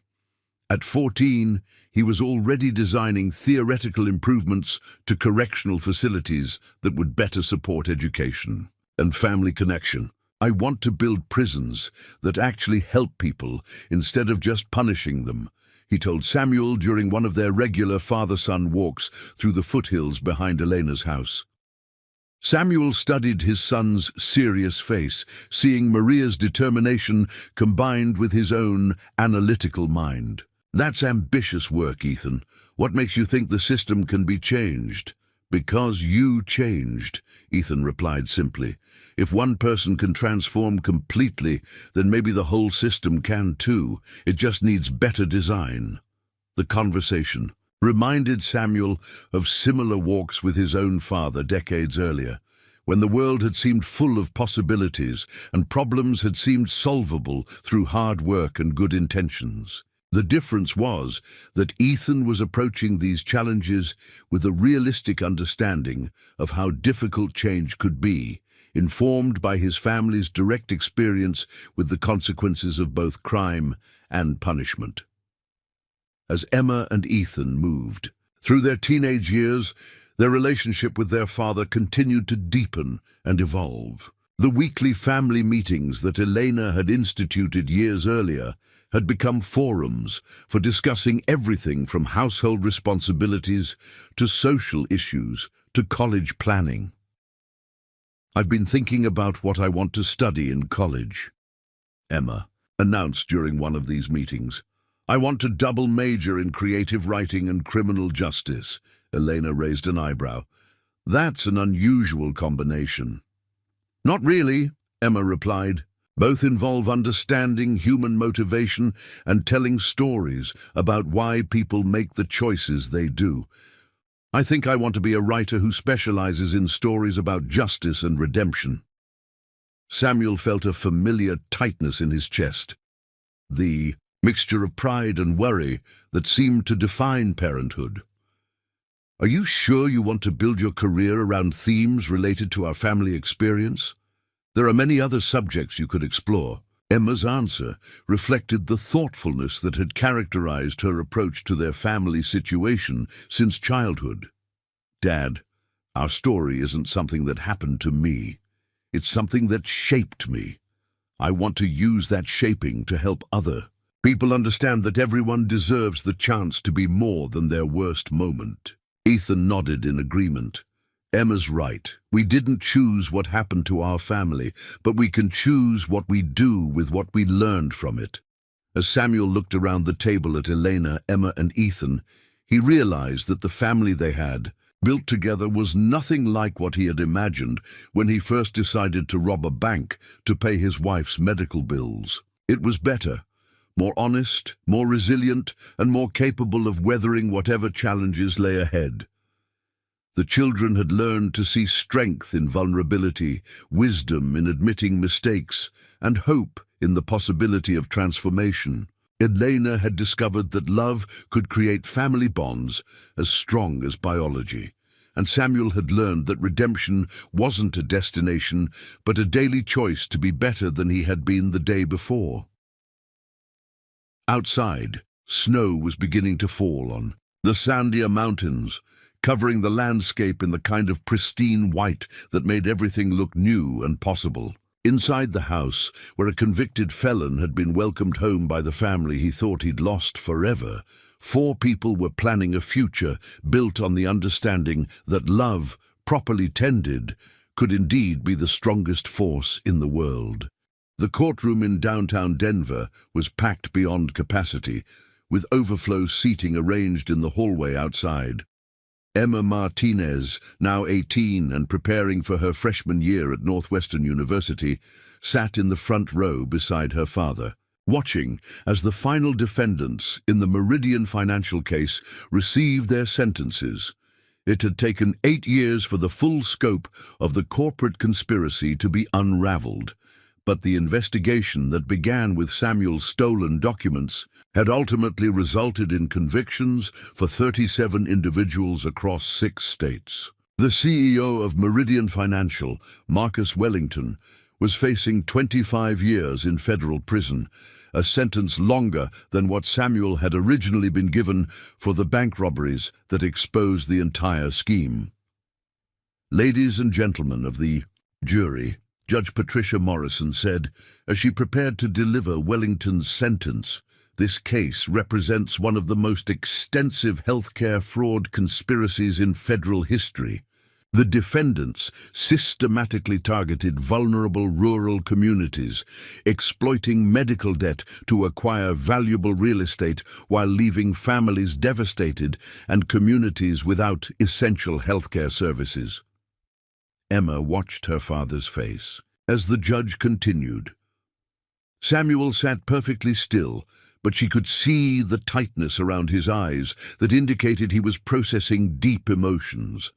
This moment represented a kind of vindication that he'd never expected to witness. However, Judge Morrison continued, this court also recognizes that justice in this case was only possible because of the courage of individuals who risked everything to expose these crimes.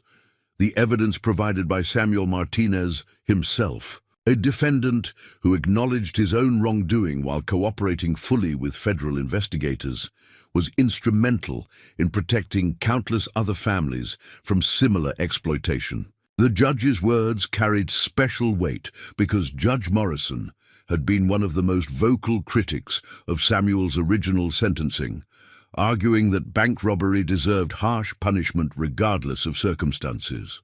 Her public acknowledgement of his contribution to the broader case represented a dramatic shift in perspective. After the sentencing, Samuel, Emma, Ethan, and Elena were approached by federal prosecutor Amanda Chen, who had taken over the Meridian case from the original prosecution team. "Mr. Martinez, I wanted to thank you personally," Chen said. "Your cooperation has led to the recovery of over $200 million in fraudulent profits, which is being distributed to affected families and communities. More importantly, the regulatory changes resulting from this case will prevent similar schemes from devastating rural healthcare systems." Samuel shook her hand, but his response was characteristically focused on others rather than himself. "Prosecutor Chen, I hope this case helps people understand that crime often has root causes that need to be addressed. If we'd had better support systems for families facing medical bankruptcy, none of this might have been necessary." Chen nodded thoughtfully. "Actually, that brings me to something I wanted to discuss with you. The Department of Justice is developing new programs for early intervention in medical debt cases, and we'd like your input on the design.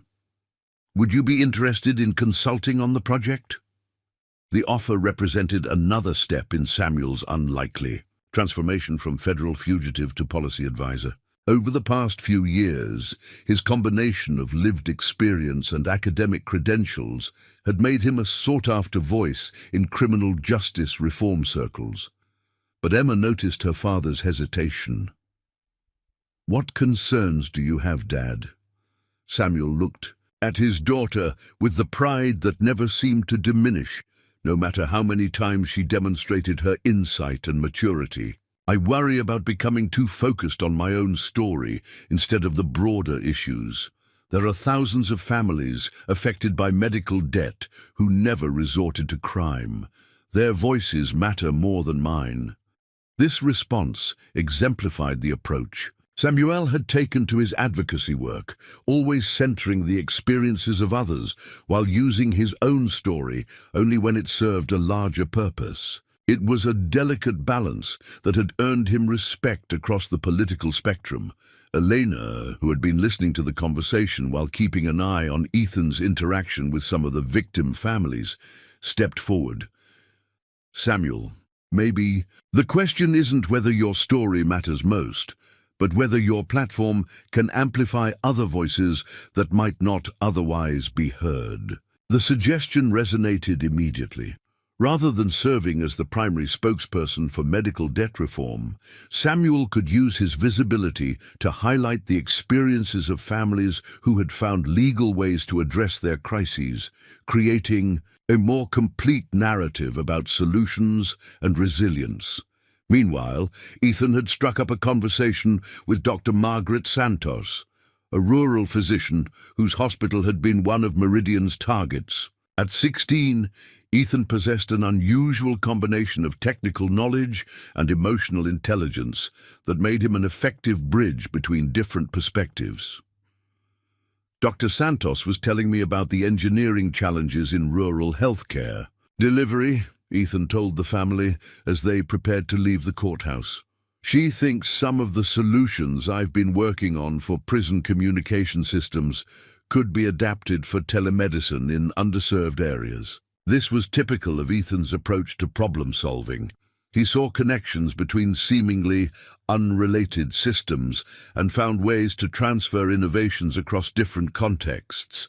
His senior project for high school involved designing a modular communication system that could be rapidly deployed in prisons, rural hospitals, or disaster relief situations. "Would you be interested in spending part of your summer working with our rural health initiative?" Dr. Santos asked Ethan. "We're always looking for young engineers who understand the human side of technical challenges." Ethan's eyes lit up with the enthusiasm that appeared whenever he encountered a new problem to solve. "Could I work on projects that help families stay connected during medical crises? That's something I know a lot about."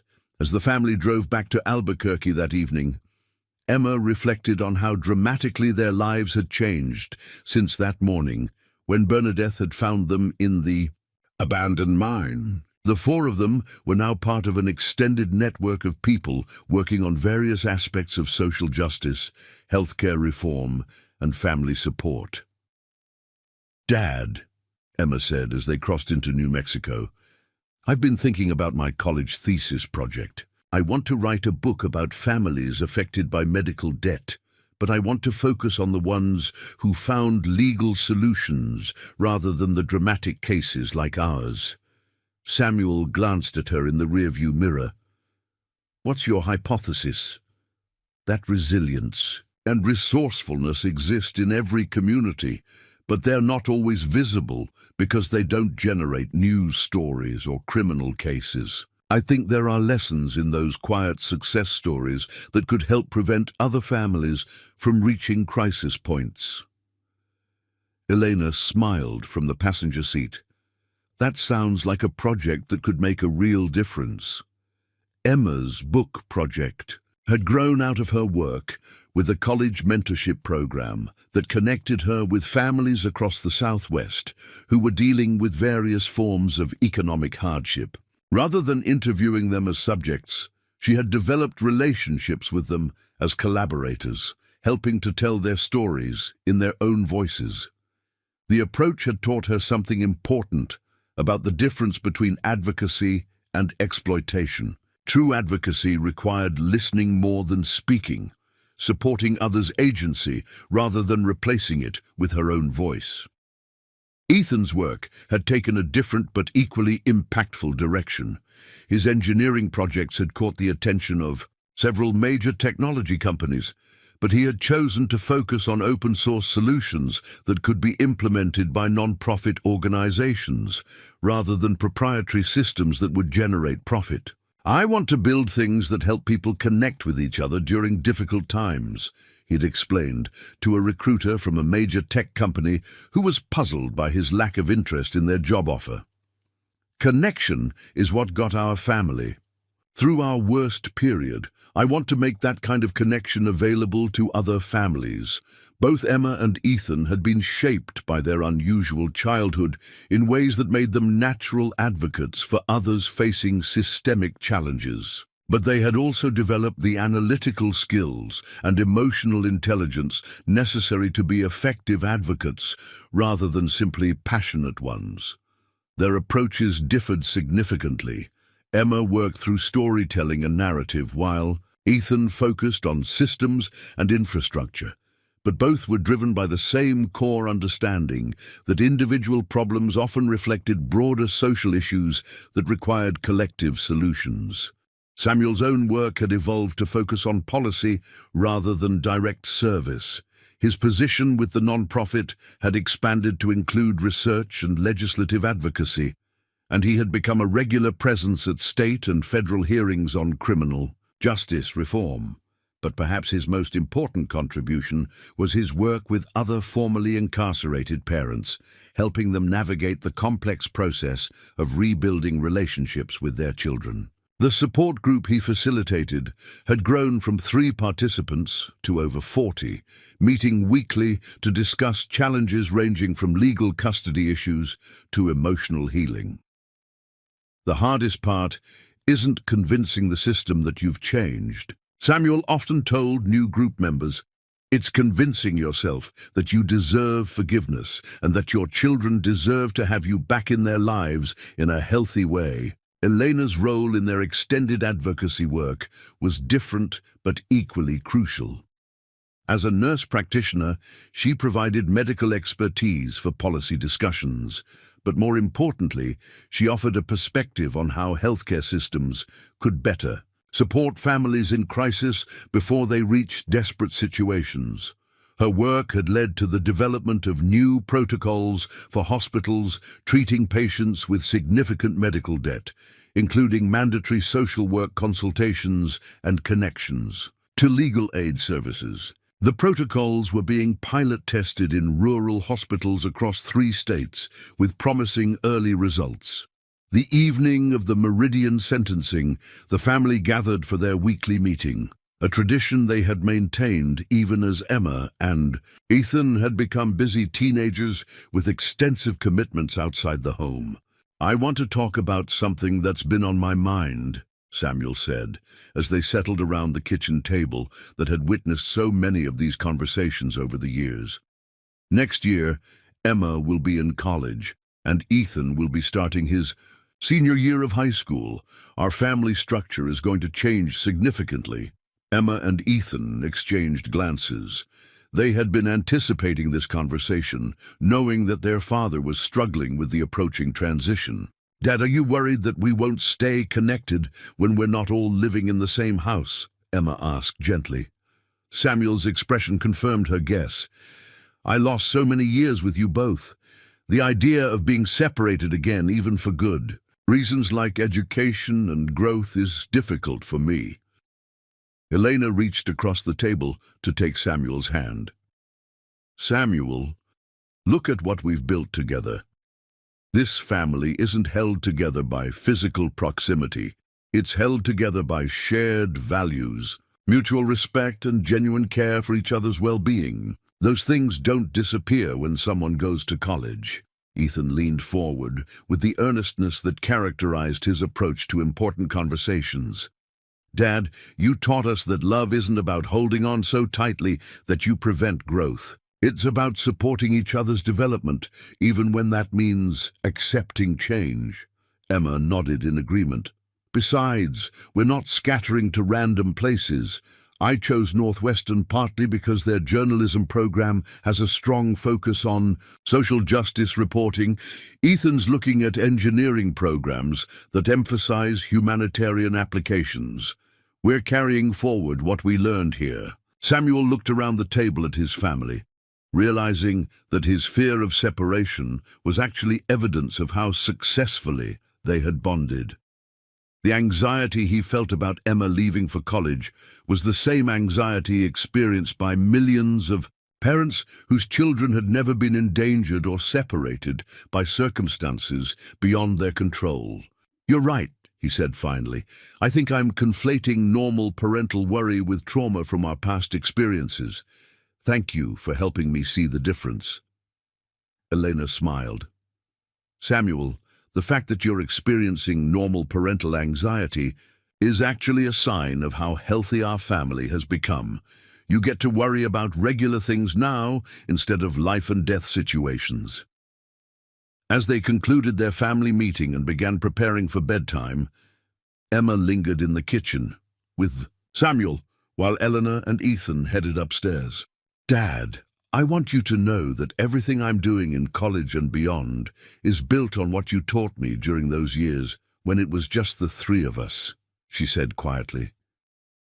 "You might have made mistakes, but you also raised me to be someone who cares about justice and truth and protecting people who can't protect themselves." Samuel felt the familiar tightness in his chest that came with overwhelming gratitude.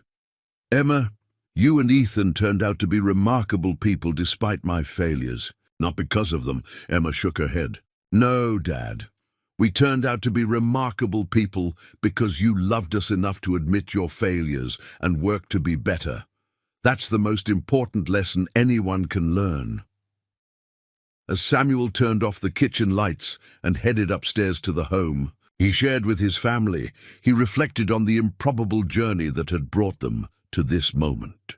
8 years earlier, he had been a desperate man, making increasingly destructive choices in a futile attempt to control circumstances beyond his power. Now he was surrounded by people who had chosen to love him, not despite his flaws, but with full knowledge of them, and who had helped him transform those flaws into wisdom that could benefit others facing similar challenges. The abandoned mine, where this story began, remained sealed, but its legacy lived on in 4 people who had learned that the deepest darkness could be survived if you refused to let go of each other, and if you maintained faith that morning would eventually come. 10 years had passed since Emma Martinez graduated from Northwestern University with her groundbreaking book, Quiet Heroes, Stories of Medical Debt Survival, becoming a bestseller that influenced national healthcare policy. Now 28, she stood before the Colorado legislature as the state's newly appointed Director of Family Crisis Prevention, presenting her comprehensive reform proposal to a packed hearing room.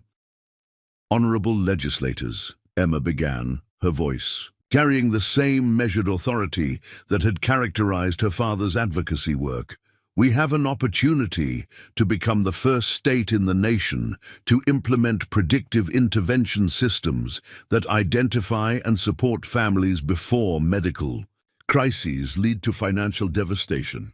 In the audience, Samuel sat beside Elena, both now in their 50s and serving as advisors to Emma's new state agency.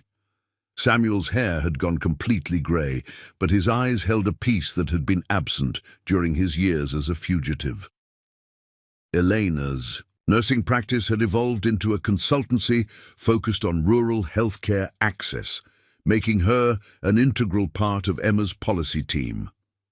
Ethan, now 26 and holding dual degrees in engineering and public policy from MIT, sat in the legislative gallery beside his wife, Dr. Sarah Kim, a pediatrician he'd met during his volunteer work at a children's hospital. Their 2-year-old daughter, Maria Elena Martinez Kim, slept peacefully in Sarah's arms, named after the grandmother she would never meet, but whose love continued to ripple through generations.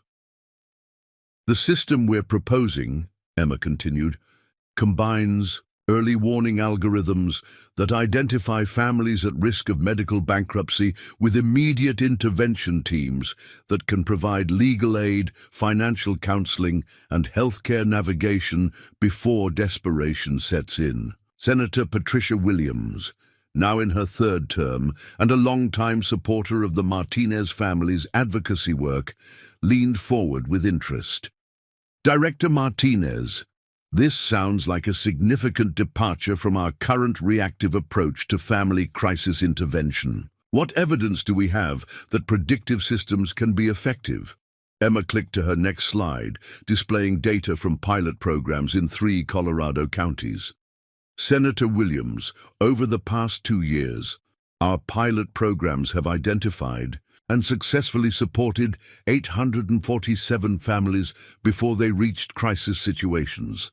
The cost of early intervention averages $2,300 per family, compared to $23,000 per family for crisis response after financial or legal problems have already occurred. The numbers represented more than statistics to Emma. They represented families who would never experience the desperation that had driven her father to crime. Children who would never wake up in abandoned mines, wondering if their parents were coming back.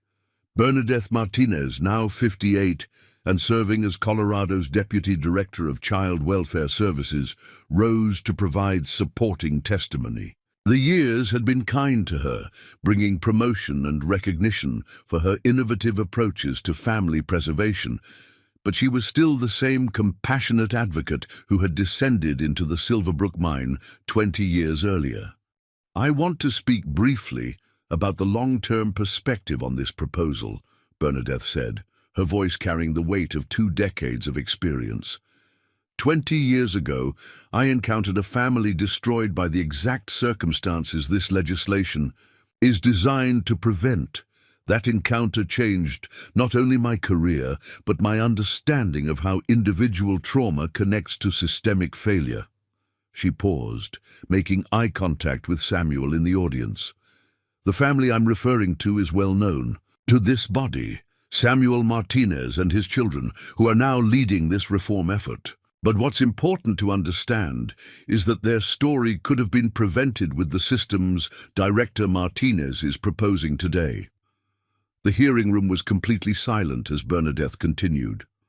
Samuel Martinez robbed banks not because he was inherently criminal, but because he saw no legal pathway to save his children after his wife's medical debt destroyed their financial stability. His daughter Emma is now preventing other families from facing that same impossible choice. This is what successful rehabilitation and family healing looks like, not just personal recovery, but contribution to systemic change that protects others. After the hearing concluded with unanimous committee approval, the extended Martinez family gathered at Elena's house for their traditional post-testimony dinner. The kitchen table that had witnessed so many family meetings over the years was now expanded to accommodate 3 generations, with little Maria's high chair positioned where she could see all the adults who comprised her world. "Mama Emma, will the new law help other daddies not have to go away?" asked 6-year-old Diego Santos, Elena's newly adopted son, whose own father was currently serving time for drug-related offenses. Elena had continued her pattern of providing homes for children separated from their parents, creating an ever-expanding definition of family. Emma knelt beside Diego's chair, choosing her words carefully. "The law will help families get the support they need before parents feel like they have to make dangerous choices. But Diego, even when parents do make mistakes, it doesn't mean they stop loving their children or that the children did anything wrong." Samuel, now called Abuelo Sam by the youngest generation, lifted Diego onto his lap. "The most important thing to remember is that families can heal and grow stronger, even after difficult times. Look around this table. We're all here because we learned that love is more powerful than any problem we might face." The conversation that followed covered familiar themes, but with new perspectives shaped by the family's evolution over 2 decades. Emma and Ethan, now parents themselves, understood their father's desperation in ways they couldn't as children. Samuel and Elena, watching their children raise the next generation, marveled at how trauma could be transformed into wisdom across generations. "I've been thinking about writing a follow-up book," Emma said, as they lingered over dessert. "Something about how families affected by incarceration can break cycles of trauma rather than perpetuating them." Ethan nodded thoughtfully. "I'd like to contribute a chapter about designing systems that support family connection during incarceration. The communication technology I've been developing is being implemented in 12 states now, but there's still so much more we could do. Sarah, who had brought a physician's perspective to their family discussions since marrying into the Martinez clan, offered her own insight. From a pediatric standpoint, I see how children's resilience is directly connected to their sense of being unconditionally loved. Emma and Ethan are proof that even chaotic circumstances can't damage that foundation if it's strong enough. Elena, now serving as the unofficial family historian, pulled out a photo album she'd been compiling over the years. The images told the story of their unlikely family's evolution, from the early hospital photos of two frightened children to recent pictures of Emma receiving her appointment as state director, Ethan's wedding, and multiple generations gathered around holiday tables. "Look at this progression," Elena said, pointing to photos spanning 20 years. "From crisis to stability to contribution to legacy. This is what healing looks like across time." Samuel studied the photographs, particularly one taken during his first Christmas after release from prison. In the image, he was reading to Emma and Ethan beside Elena's Christmas tree, all three wearing matching pajamas Elena had insisted upon. The man in that photograph looked tentative, unsure of his place in the family constellation. "I was so afraid that first year," Samuel admitted. "Afraid that I didn't deserve to be part of your lives again. Afraid that I would somehow contaminate the stability Elena had created for you." Emma reached across the table to squeeze her father's hand. "Dad, you taught me something crucial during those early years, that courage isn't the absence of fear, it's doing what's right despite being afraid. You were afraid, but you showed up anyway, day after day until the fear faded and love took its place." As the evening wound down and the various family members prepared to return to their own homes, Samuel found himself alone in Elena's garden. The same space where he'd once walked with his children during those tentative early years of reintegration. The mountains visible in the distance reminded him of the Colorado peaks where this story had begun, where two small children had waited, in darkness for a father who almost didn't make it back to them. The landscape hadn't changed, but everything else had been transformed by choices made in love rather than desperation. Elena joined him in the garden, carrying 2 cups of tea and settling beside him on the bench they'd installed years earlier.